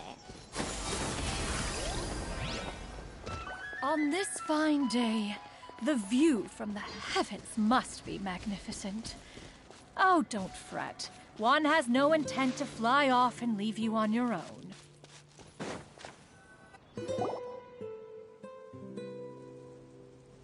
What is this place? Somewhere long forgotten by everyone. It used to be a grand building. Now it's nothing more than a pile of rubble. No one comes here anymore, nor does anyone care about what once happened here. Although, this place does have something to do with the story I'm about to tell you. It was before I became a Harbinger, and before Linny and the others joined the House of the Hearth. Due to certain events, I first killed Clairvy and then her mother. And this is where it all happened. You were the one that killed Clairvy? Patience now. Allow me to explain Clairvy's side of the story first. I'll start from the beginning. Clairvy was 6 years old when she was brought by her mother, Crucibina, to live in the House of the Hearth. From the outside, it seemed like a fairy tale. A thriving family made up of kind adults and friendly children. Crucibina was the knave at that time, and the House of the Hearth was under her control. She was Clairvy's mother by blood, but she was also the mother to all the children in the house. Clairvy was happy here, for a time. But she quickly realized that being part of this family wasn't a fairy tale at all. It was a kind of purgatory. Purgatory? Exactly. The House of the Hearth takes in war orphans from all over Teyvat. But as for how to raise them, that depends entirely on the person in charge. Crucibina came up with a novel idea. She would teach the children to fight, force them to duel each other, and then crown as the king of the house the child who proved themselves most worthy of inheriting her title. It's difficult to estimate the number of children who died or were maimed in the process. There's little I can say about the ones who died. The ones that emerged with permanent injuries, on the other hand, well, they still served a purpose. They would be handed over to the doctor to be experimented on, or sent away on dangerous missions. Nothing more than tools to be used and then discarded. So those were the experiments Clairvy was talking about. But what actually happened to her? You said that Clairvy was Crucibina's daughter, so if Clairvy tried to convince her to stop what she was doing, Crucibina probably would have listened, right? Despite being Clairvy's mother, Crucibina cared little for her daughter. She forced Clairvy to join the House of the Hearth only as a means to demonstrate her own impartiality as a mother, to prove that she treated all her children equally. Clairvy did try to convince her mother to change her ways, but it was to no avail. After her efforts failed, the only other option was to rise up and try to fight back. Unfortunately, the other children had already been thoroughly indoctrinated into the illusion of happiness Crucibina had created. Of course, there was one exception. Someone Clairvy's age, who knew the truth about the House of the Hearth. Her name was Peruere. Wait, the friend that Clairvy mentioned? Friend, huh? I suppose we can call her that for now. Clairvy was a cheerful and passionate person with a tenacious spirit. Peruere, on the other hand, was rather cold-blooded. Her cold-blooded nature allowed her to see through Crucibina's facade. Yet, it was also this cold-bloodedness that prevented her from acting against it. At least at first. While Clairvy longed for freedom, Peruere was convinced that, amid all the fighting and violence, she would make it until the end. Despite their differences, the two became fast friends, united by their knowledge of the truth. Clairvy told Peruere that she hoped to create a real family, where no one would be killed or sacrificed. There may have been a certain naivete to her ideas, but Clairvy proved her determination many times over. She tried countless times to run away, ask for help, or expose the truth. But her efforts only earned her beating after beating. The only thing that kept her going was her strength of will. Even with her body racked with pain, she would still stand on her tiptoes and open the window at night. She and Peruere would look out at the moon together, a fierce longing for freedom shining in her eyes. But one day that light simply vanished. Oh no. What happened? Her hopelessness resulted from a culmination of things. 10 years had passed. 10 years worth of failure after failure. She and Peruere weren't children anymore, but finding any chance to escape still seemed as hopeless as ever. It was during this time that Peruere suggested a new plan. If escaping was out of the question, why not take down the very person sitting on top of this throne of lies? Mother herself. Clairvy rejected that proposal. She claimed that, as a famous harbinger, Crucibina possessed an unimaginable amount of power. Trying to kill her would have an incredibly low chance of success. Clairvy never gave another reason, but Peruere could see it written all over her face. Clairvy still thought of Crucibina as her mother. Killing her own flesh and blood was a line she couldn't bring herself to cross. If she couldn't escape and fight back, then only one option remained. Precisely. Death was the only way that she felt she could be free. It happened during a duel. When she arrived at the dueling ring that day, her partner turned out to be none other than Peruere. The very person that had stood by her side all those years. It was a fierce battle. But ultimately, Clairvy decided to let Peruere end her life. From that moment on, Peruere's journey was one written in flames. When the rain finally came and washed it all away, there she stood, the sole victor in Mother's endless game of slaughter. A trail of corpses strewn across her path to success. It was the very result she had predicted 10 years prior. Even then, she believed she would make it until the end. She wasn't surprised by the fact that she emerged as Mother's undisputed heir. Rather, her success left her with an inexplicable sense of restlessness. She was unsettled. And there was only one thing that could quell that sensation. Perhaps you two would like to take a guess as to what it was? Crucibina, you mean? But... Correct. This is the place where Peruere killed her best friend. A mere year later, this is also the place where she fought tooth and nail to kill the mother they shared. The moment she acted, any conception of what was right or wrong ceased to matter. It's one of the principles of the house. Only those who survive get to write the rules. Peruere won the battle, and became a harbinger herself. After which Her Majesty, the Tsaritsa, bestowed upon her a new name. Arlecchino. So the Perry Clairvy was talking about... It was you all along. You're Peruere. Arlecchino is just a name you got later. I left that name behind long ago. I must say, hearing it now does bring back memories. After I defeated Crucibina, the moniker of Mother died with her. I chose to forego the title she called herself, and even chose to give up my own name. I rebuilt the House of the Hearth under a new identity. Not only as Arlecchino, but as father. And that is where the story ends. Any more questions? Yeah. Based on what you just told us, Clairvy wasn't a little kid when she was killed. So the Clairvy we met... Was she really a spirit at all? I suppose you could call her an illusion born of flame. Her existence is like ashes to a fire.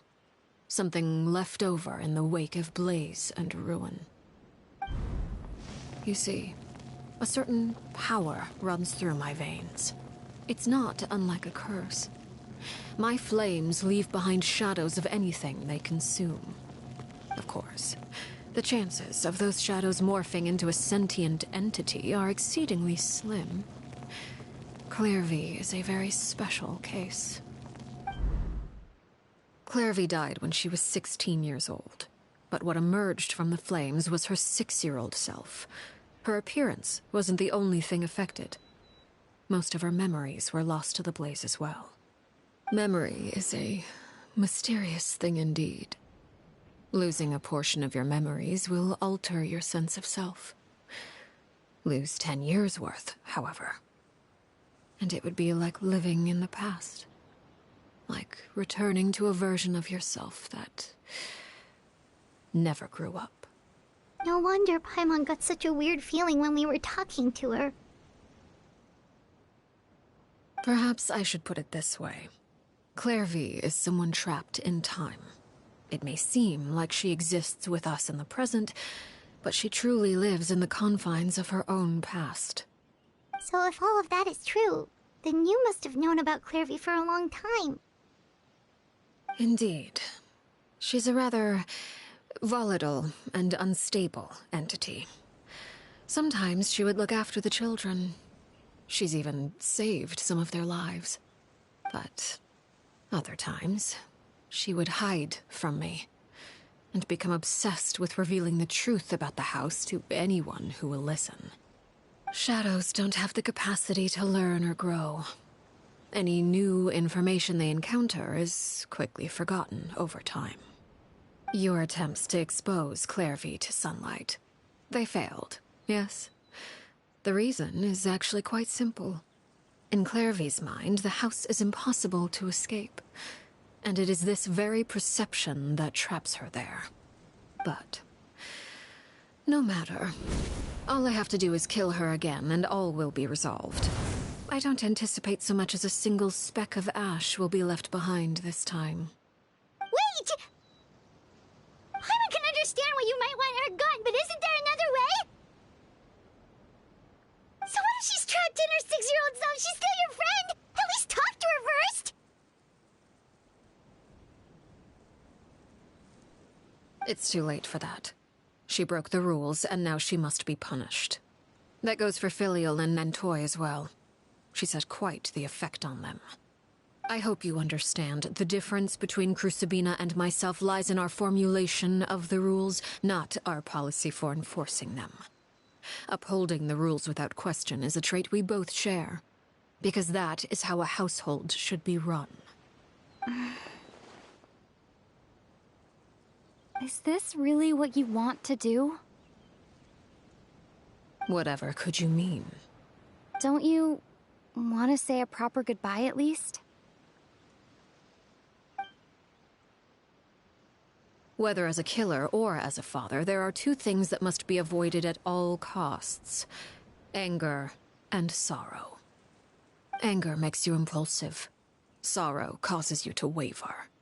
Well, it appears it's about time to proceed. Before we arrived, I told some of my well-behaved children to bring our troublemakers here by nightfall. I do believe I've kept my end of the deal. I give your friends quite a bit more time. As for what happens now, we'll just have to wait and see.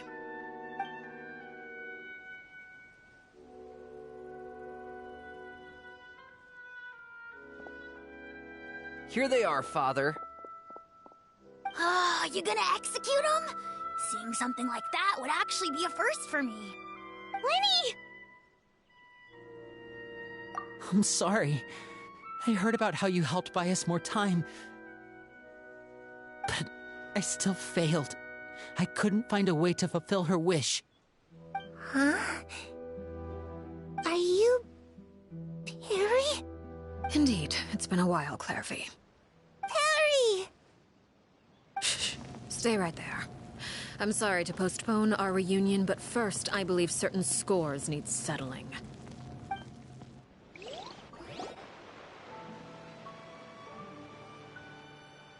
Father, let me explain. Out of my way. Father! You chose to conceal a threat to the house. And for that, you must be punished. Overall, however, I suppose your wrongdoing is hardly the most egregious of the bunch, so I'll deal with your punishments later. As for right now, the more pressing concerns are the traitors among us. By traitors? Do you mean us? Father, let me explain. We didn't mean to... Fultz, why don't you share what you heard? Yes, Father. Secret Midnight Meeting number 3. Participants, Filial, Nantoi, Sato, Toddy. Nantoi clearly said, if only Father wasn't the one who took us in. Sato added, I'm sick of this life. I just want to live as a normal person. Filial was the worst of them all. She called us crazies and said a bunch of mean things about Father. I did not! You're lying! Fultz is trying to frame us. It's not like I'm the only one who heard those things. After that, you and Toddy and a bunch of other people started talking about Clairvy. You were using all those things Clairvy brought up as an excuse to question Father. We're birds locked in a cage. The only way out is to destroy it. That's what you said, wasn't it? You little... You just want me gone, don't you? What did I ever do to you, huh? And you, Sheplo, have you forgotten who stood by your sickbed, watched over you, and changed your dressings? Come on, let's hear it then. What's your reason for all this?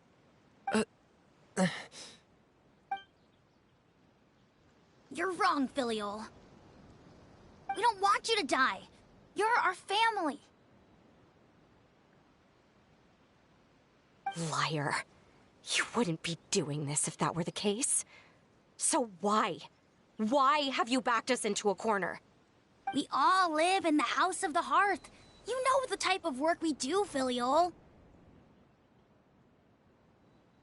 A single betrayal can cost dozens of us our lives. It's not like it's never happened before. That kind of thing is hard to forget. That's why the House of the Hearth cannot tolerate any form of betrayal. Ever since we came to Poisson, you've had 7 secret meetings. A lot of the things you talked about really crossed the line. You've been spying on us for half a month? Wait a second. Now that I think about it, the move to Poisson was just a way to make it easier to spy on us, wasn't it? Because we were all in one place. You've had this planned all along. Filial, Nantoi, I'm sorry. I owe you both my life. I owe Clairvy too. If it weren't for all your help after I got poisoned, I wouldn't be standing here today. If this were any other situation, I would do anything to repay that kindness, even if it cost me my life. But rules are rules. I'm sorry. My hands are tied. Why? Why? That's enough, Filial. We made a mistake, and we should own up to it. We broke the rules, plain and simple. And now we have to face the consequences. I'm sorry, Sheplo. Fultz. I'm sorry, Father. We accept our punishment. Chapleau, according to the rules of the House of the Hearth, how should these traitors be punished? All those who betray the house pay with their lives. And so it shall be.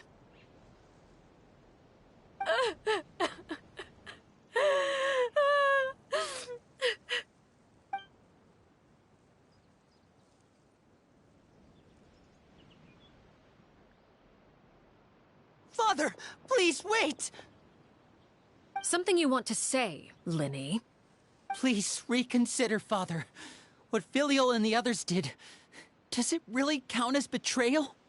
We all come from broken families. From the very first day we joined the House of the Hearth, we wanted nothing more than to make it a real home. But the truth is, none of us know what a real home should look like. I'm not saying I have all the answers. All I know is this. Killing Filial and the others may uphold the rules, but doing so will only bring us further away from being a real family than we've ever been. So please, Father, please reconsider. I agree with Linny. Father, please. Linny, you...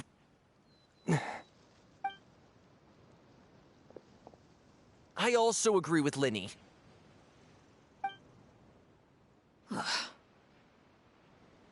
An order once given cannot be rescinded. However, given the extent of your determination, I suppose we shall have to go about this a different way. Draw your weapons and face me. Our weapons? Father, are you referring to a duel? Precisely. The rules of the house will not be altered. Traitors must be punished. However, resolving disputes with a duel is also one of our rules, one that also applies to me. Demonstrate a sufficient showing of strength, and I shall offer a concession. Wait. Beat Father in a duel? Impossible. Father is way too strong, even for Linny.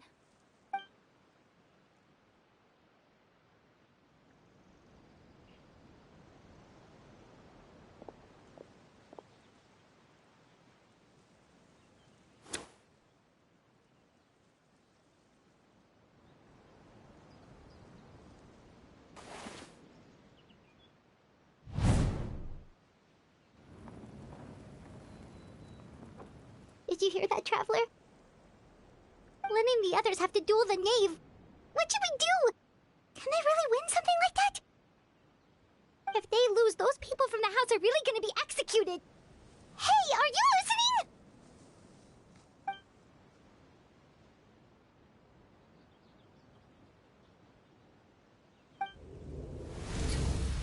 Don't you want to say a proper goodbye at least? Anger makes you impulsive. Sorrow causes you to waver.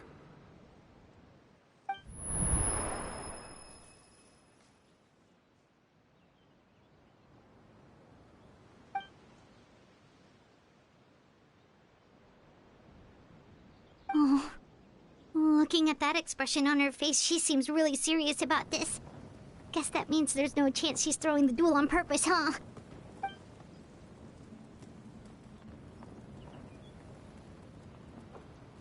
When guests are around, families are often on their best behavior. And any disputes are less likely to escalate. When the time comes, make the choice that you deem most appropriate in the situation, and lend your help to the House of the Hearth. What's wrong, Traveler? Hey, where are you going? Traveler?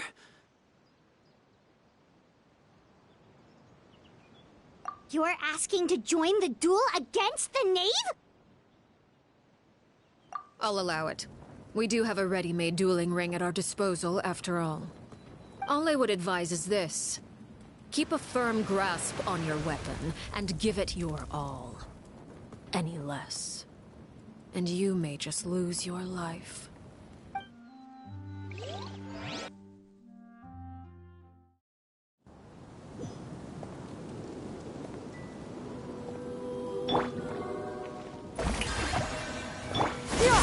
Got him! Skyward!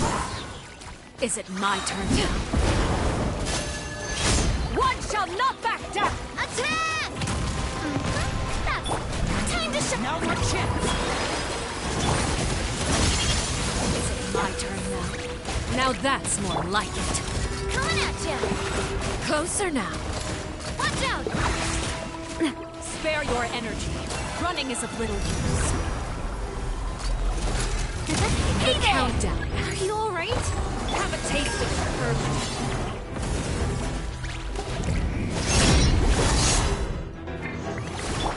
Yeah! Scatter! Spare your energy. Running is Coming at ya! Try to pace yourself. look. Trapped like a bunch of helpless ants. Spare your energy. Running is of little use. Coming at ya! And voila! Not bad. You're proven to be a worthy opponent after all. Spare your energy. Running is of little use.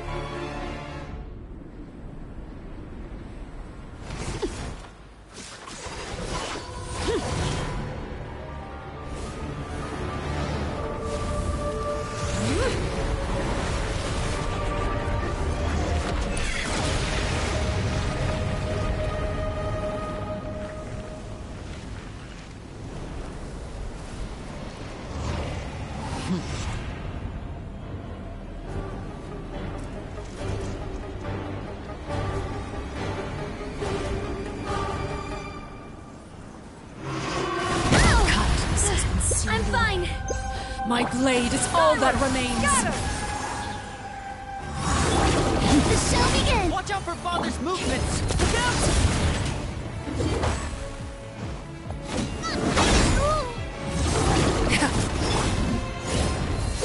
Yeah! Scatter!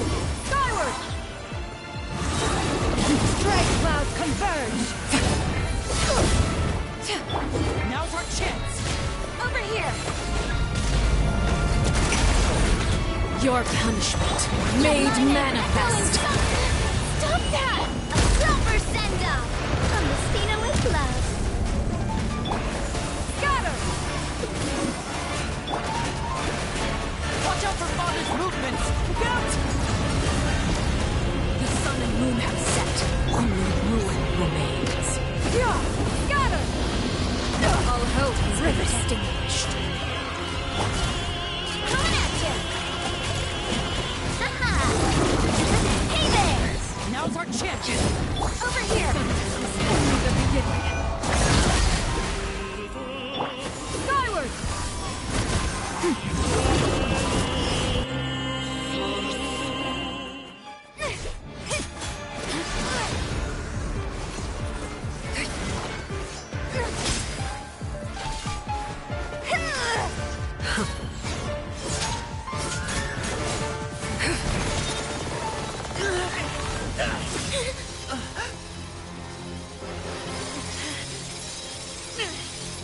You should know better than to crowd in one place.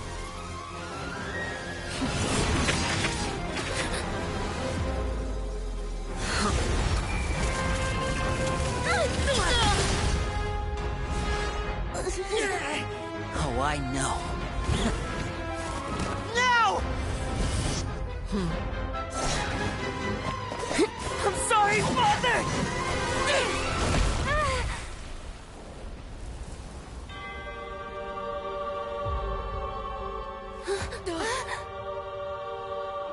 Sorry for what? This pitiful excuse for an attack.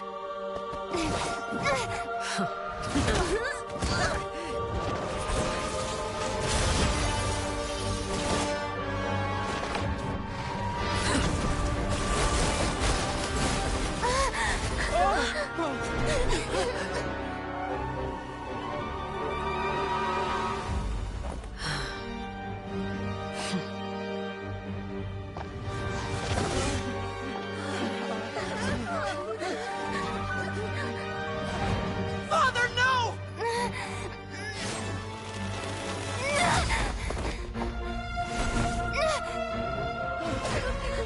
Made it out, did you? You're stronger than I expected.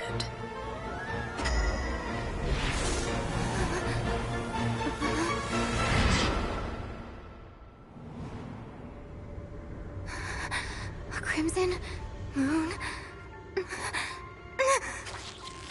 I can't move.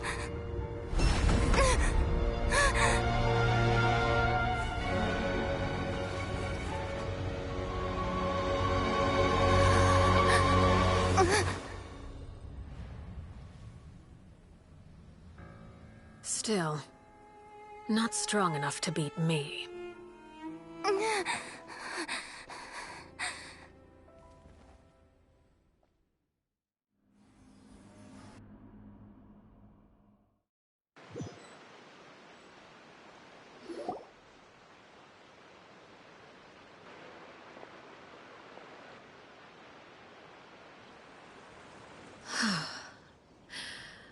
I believe we can end things here.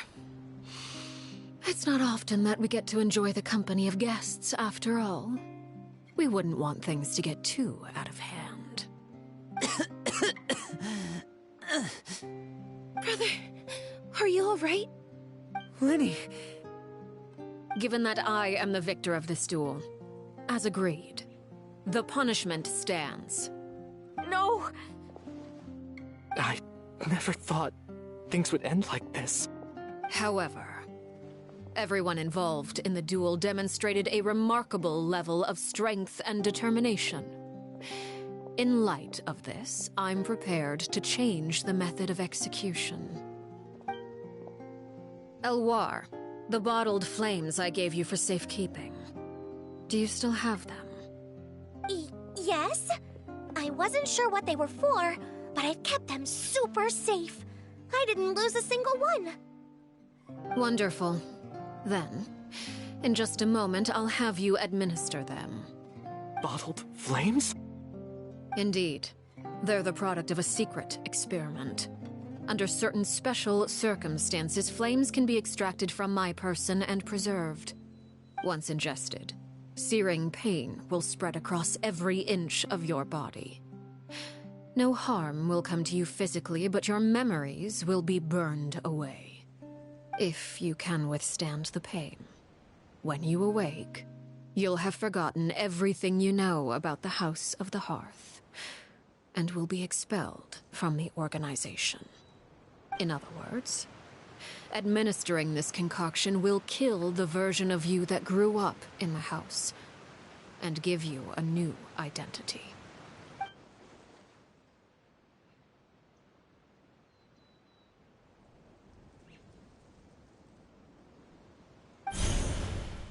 Memory is a mysterious thing indeed.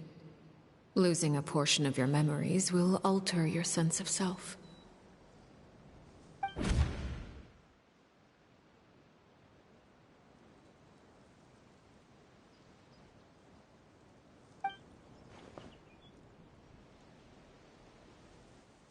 So, you're just letting us go, Father? You misunderstand. Memories are extremely important. Once consumed by flame, the version of you standing before me will die, and our secrets will die with you. So no, I don't intend to just let you go, because the person who survives will be nothing but a stranger. Even so, I won't have to live in fear anymore. I'm sorry, Father. I'm sorry I let you down, but I really... Don't cry, Filial. You haven't left the house yet, so there are still rules to be followed, yes? Remember what I taught you. Anger makes you impulsive, sorrow causes you to waver. Don't let yourself be controlled by your emotions. Of course. I'll remember. Dry your tears, and go pursue the life you really want. Yes, Father. Chaplot, Foltz, Elwar. Take them back to Poisson. And bring Linny and the others as well. I prepared 3 extra vials of bottled flames. As for whether to take them, the choice is yours. Goodbye, children. The next time we meet, I will no longer be your father. Thank you for all you've done for the house. I hope you have bright futures ahead of you.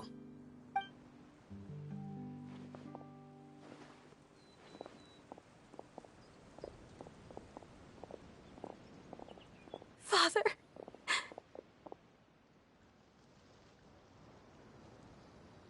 Let's go.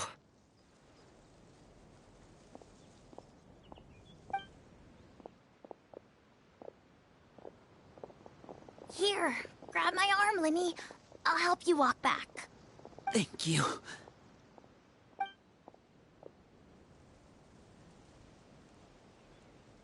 Clairvy.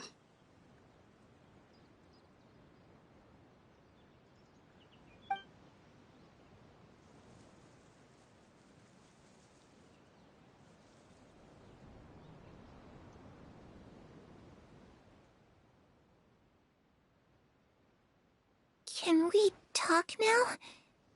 I've been waiting for a super long time. You really are Perry, aren't you? I haven't seen you in so long. How come you're all grown up? Wait, did I somehow travel to the future on accident? Or am I dreaming? What a long dream. Neither. You died, Clairvy. That's what happened.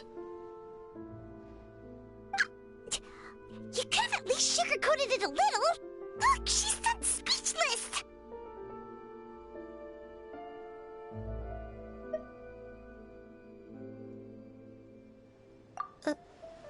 Oh. Okay then. Huh? That's it? You accepted it just like that?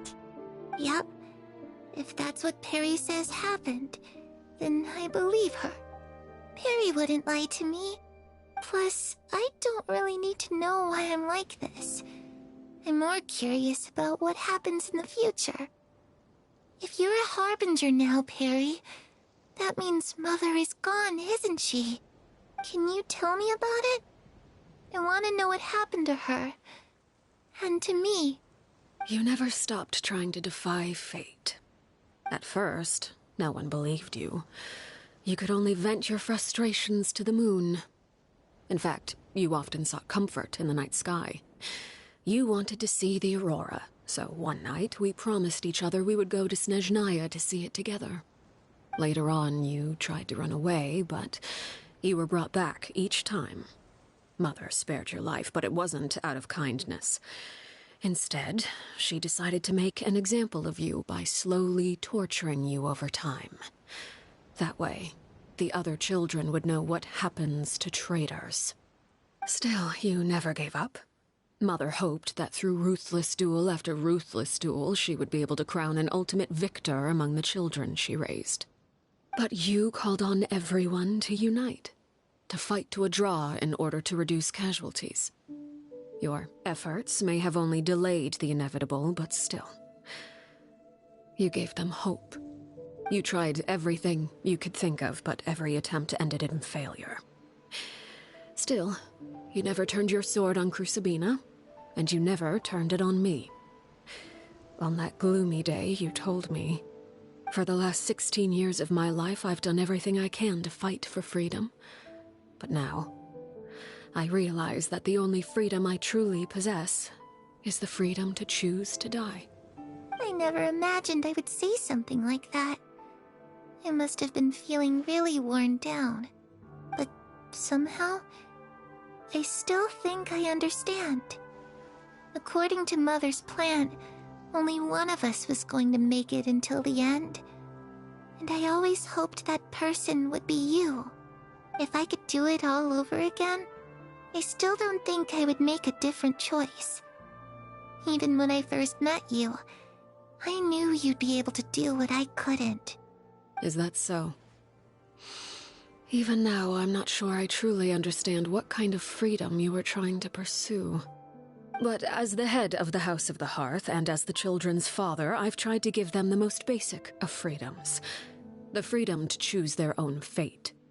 It's something I discussed with the Eudex of Fontaine. The children who want to leave the house will have their memories wiped clean of all secrets pertaining to the organization. In return, they will be allowed to live a normal life in Fontaine without being prosecuted for their past. Of course, I won't simply hand freedom to them on a silver platter. They have to fight for it and prove themselves worthy of it. Only freedom that is earned has true value.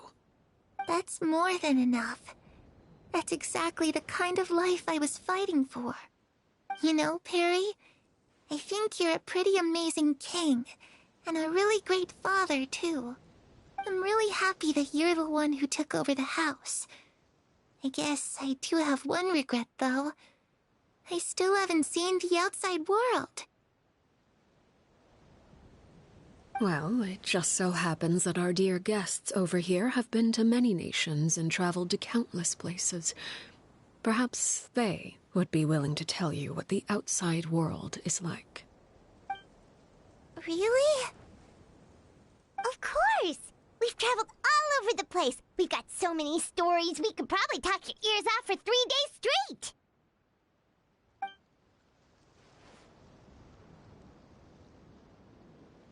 You know, I used to dream of being a bard.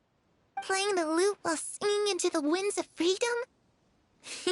Even if there was no one there to listen, I would have continued to sing no matter what.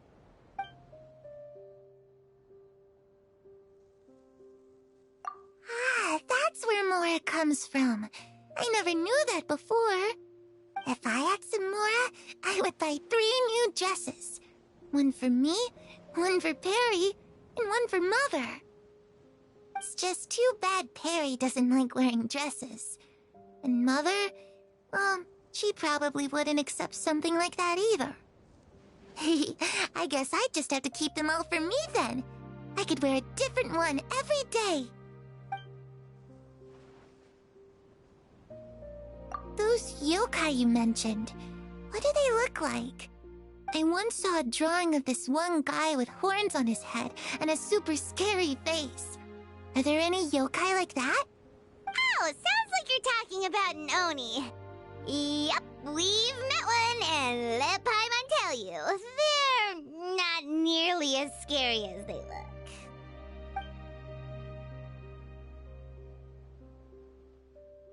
I was always too afraid to skip Mother's fighting lessons. But at the academia, I bet you could do all sorts of secret things in class.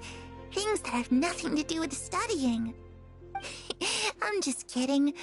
Being able to study whatever you want without having to fear for your life actually sounds pretty great.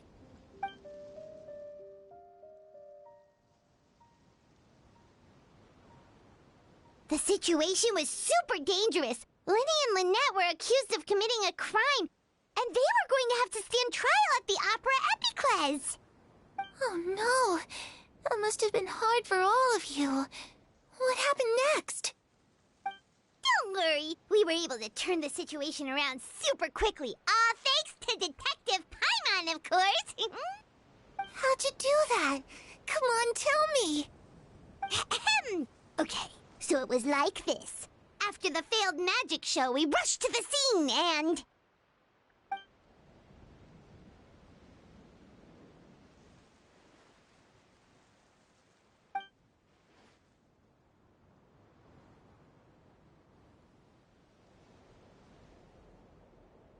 Shadows don't have the capacity to learn or grow.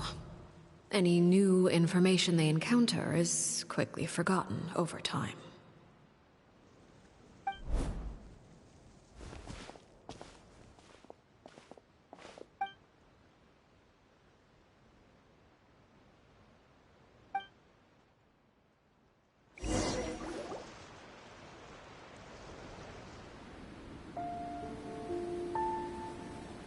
Clairvy, you've worked tirelessly from the shadows to overthrow the House of the Hearth. Now, by my authority as the Knave, I shall announce how this matter ends. You are hereby expelled from the House of the Hearth. You are no longer tied to this place, nor are you bound by its rules. You're saying that I can finally leave? I get to experience the outside world as well? Oh, I almost forgot. There's no getting older for me. Still, seeing who you grew up to be makes me really happy, Parallel. Take care of yourself. Goodbye. May we meet again someday.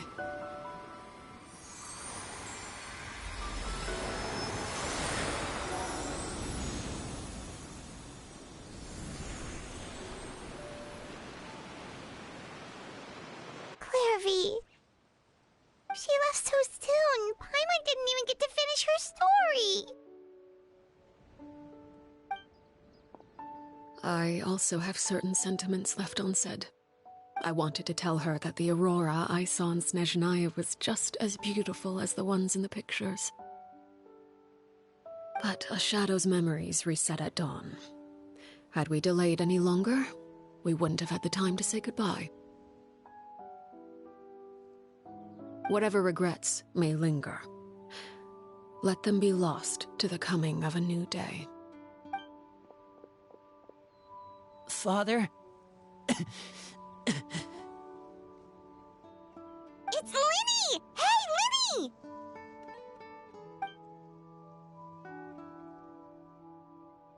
What is he doing back here? Let's go check it out.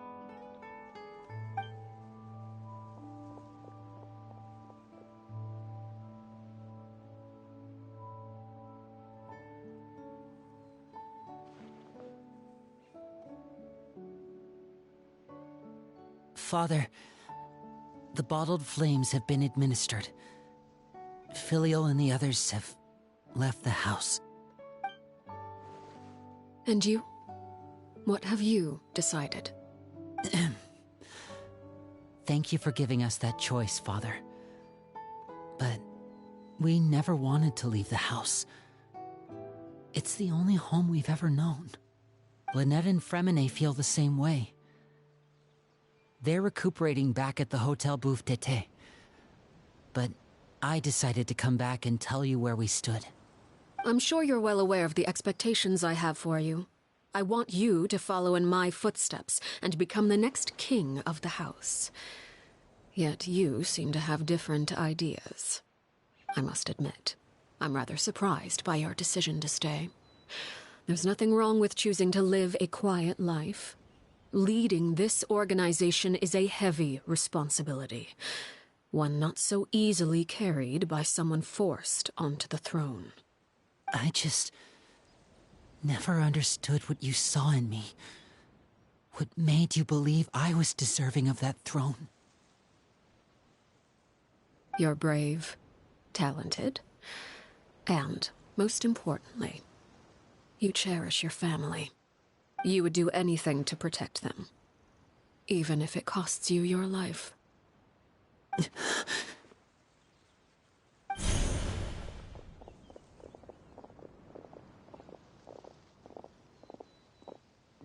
Speaking up back there was so brave of you, Linny. It's all thanks to you that we were able to convince Father to back down. You're a hero, Linny. Hero? Father is the real hero. Had Father gone all out during the duel, there's no way I would have walked away with my life. She must have had it all planned from the beginning, from the very moment she suggested a duel. I'm not deserving of that title. I'm not strong enough or smart enough. You're wrong. In my opinion, all you need to be deserving of the throne is conviction and the necessary strength to act on it. We may have different ideas of what it means to be a family, but you can hardly be said to lack conviction. What you truly lack is strength. For someone of your talent, though, that's something that will come with time. Even without that strength, you still chose to face me in a duel, even though the odds were stacked against you. That capacity to honor your convictions is what I truly see in you. Father. No one knows what the future holds, what tragedy or triumph may be in store. Being at the head of this organization requires the strength of will to face whatever comes. Caution will only hold you back. If reaching a certain standard were required to go after what you want, I would never have succeeded in killing my predecessor. Back then, there was still a considerable gap between our abilities. Strength may decide the ultimate victor, but those who let a lack of strength dictate their decisions or undermine their convictions will never be worthy of the throne. I understand, Father. Thank you. Children must grow up to surpass their parents. Only then can a family continue to flourish. The road ahead is not an easy one, so I'll ask you one last time. Are you certain you want to stay? You've done so much for me, Father, and that kindness must be repaid. Plus, with Project Stuja at hand, there are many dangers ahead, and I, for one, don't intend to back down.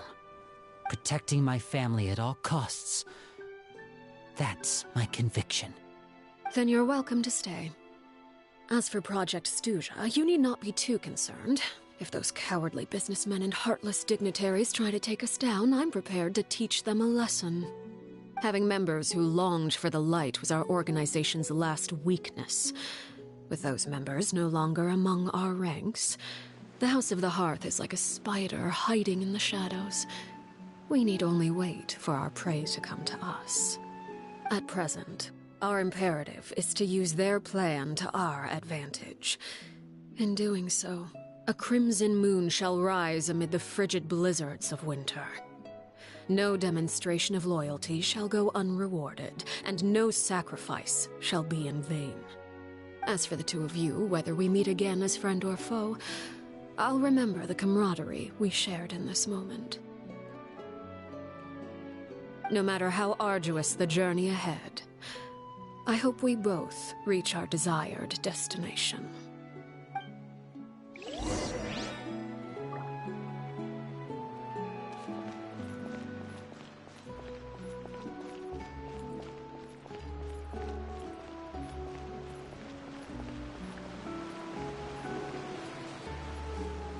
Yeah! Skyward! Scatter!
Lynette and Fremine were recovering at the Hotel Bouffe d'été?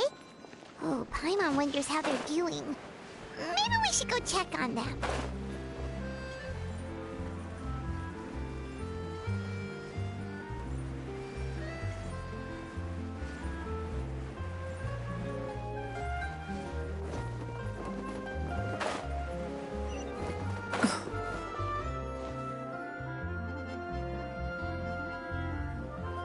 Lynette? Fremine? How are you feeling?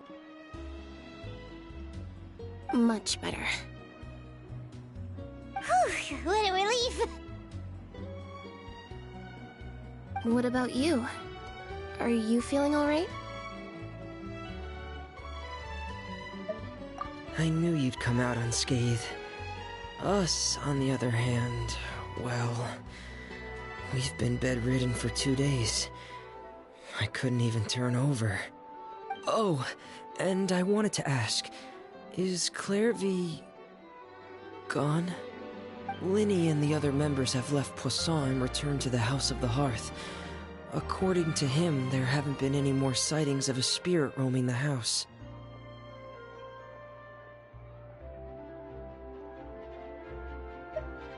I see. I'm glad.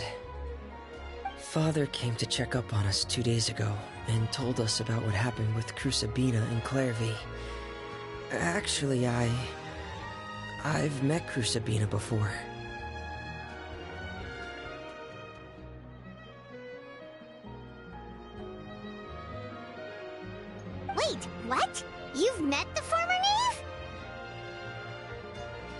Crucibina died a year after Clairvy.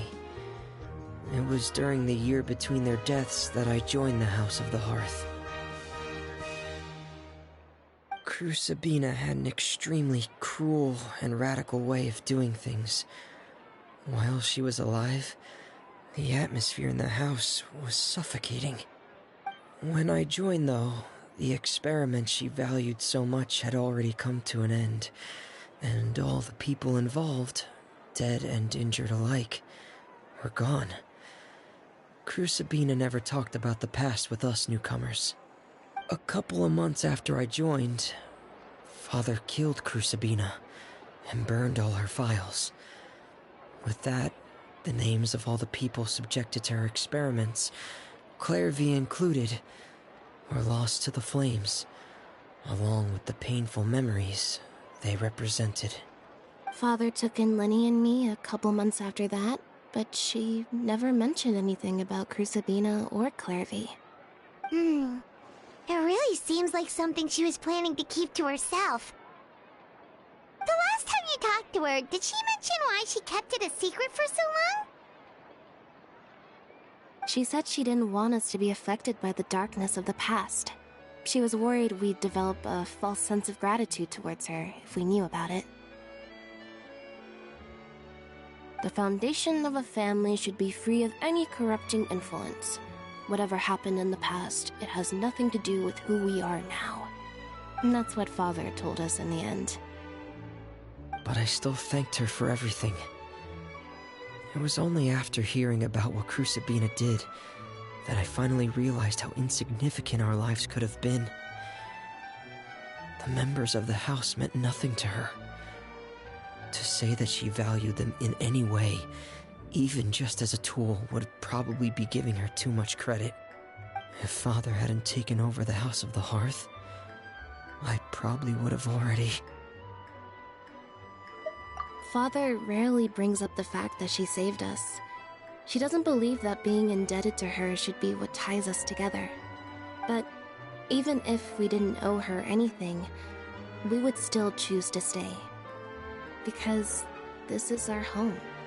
We may have arguments or times when we feel wronged. Some people may even choose to leave. But as long as Father is here, we will always have a home. Whether the path before us is bathed in sunlight or shrouded in shadow, we'll follow Father wherever she chooses to go. So I wanted to say thank you for helping us make it through this crisis. Without your help, we could have lost a lot more along the way. Oh, we didn't do anything, really. Of course. You're welcome anytime. Are Filial and Nantoy okay? I actually saw them at a cafe this morning. They didn't recognize me. From what I could tell, they were drinking coffee and talking about one of the operas that started running recently. They seemed happy. If I had to take a guess, I would say they finally found the kind of life they always wished for.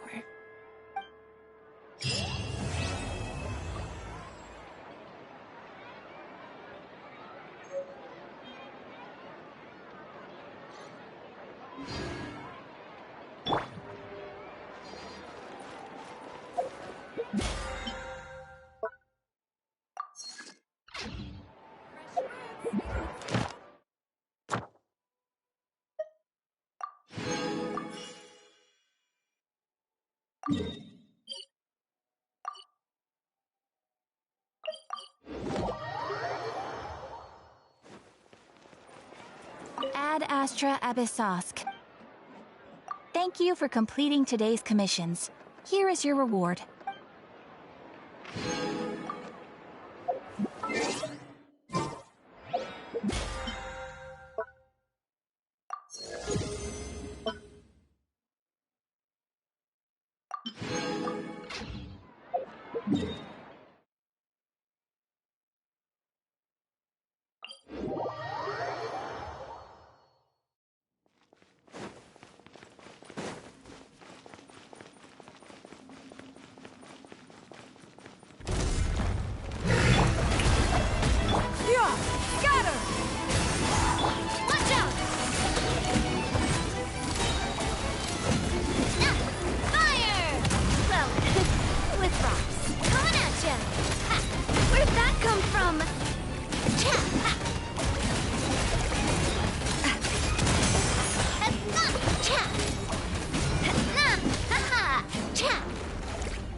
have such a strange dream?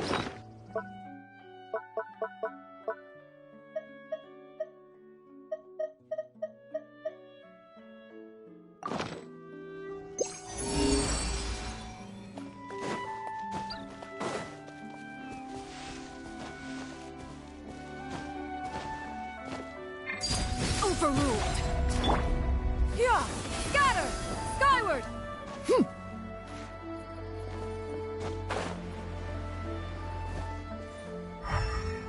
This is all great, but have you heard any, weird noises recently?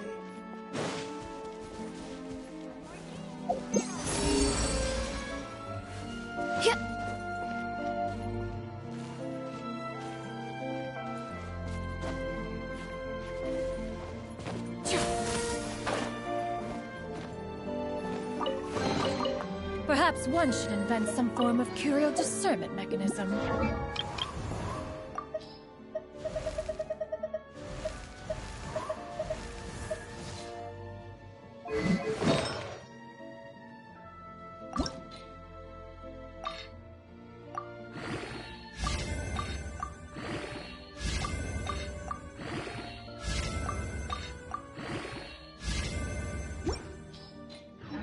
The secrets of the mechanical arts are too profound to convey in a few simple words. Oh, but why must the listener grow weary whenever I begin to divulge them?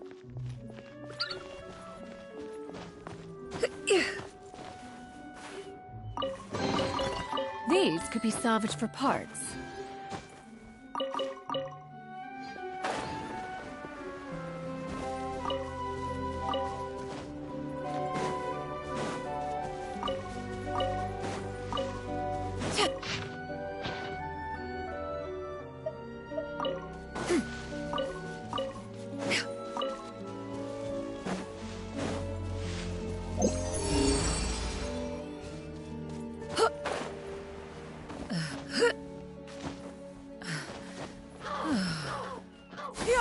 Scatter!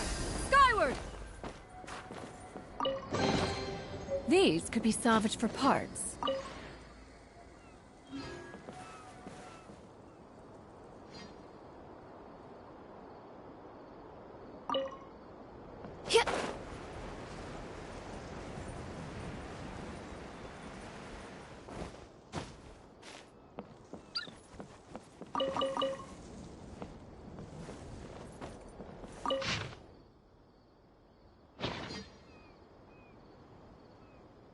Skyward!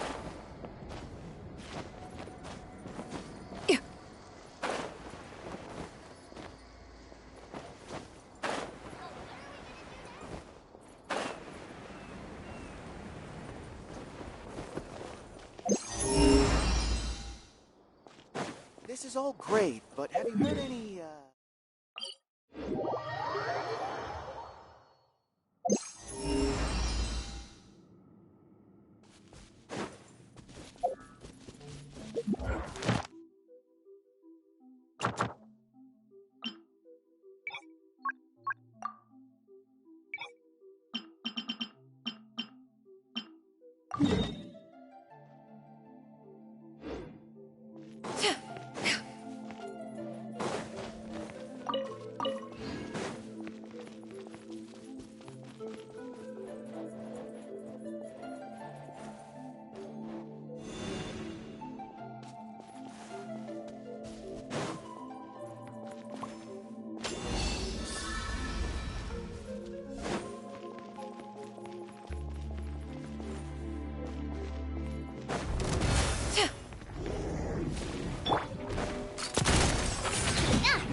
Coming at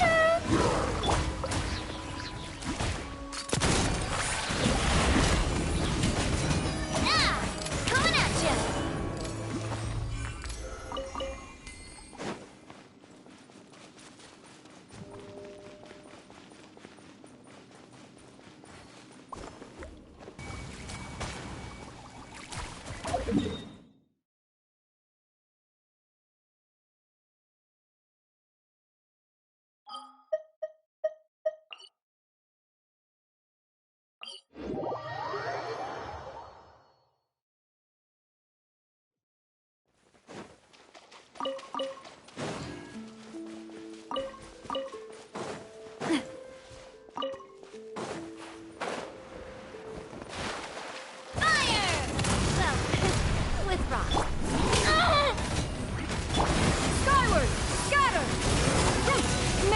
For the attack!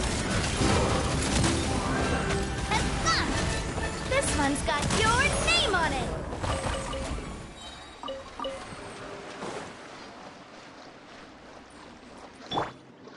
Yeah! Scatter! Skyward!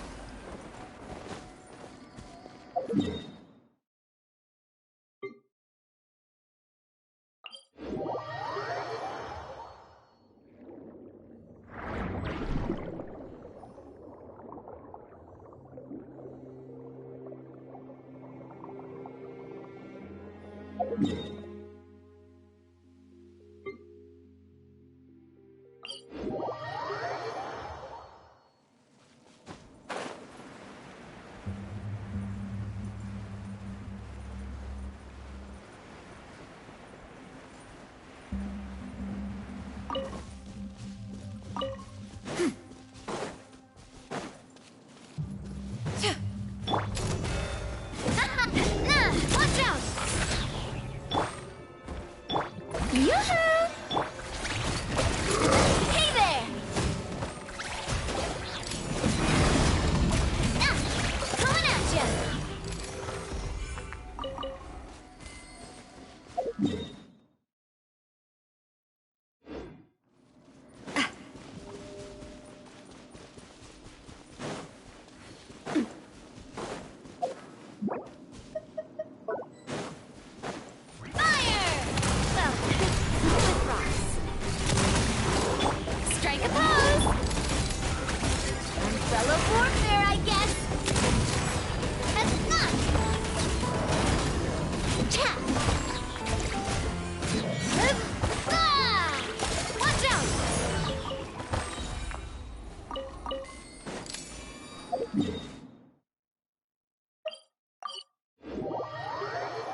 this treasure hunt.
you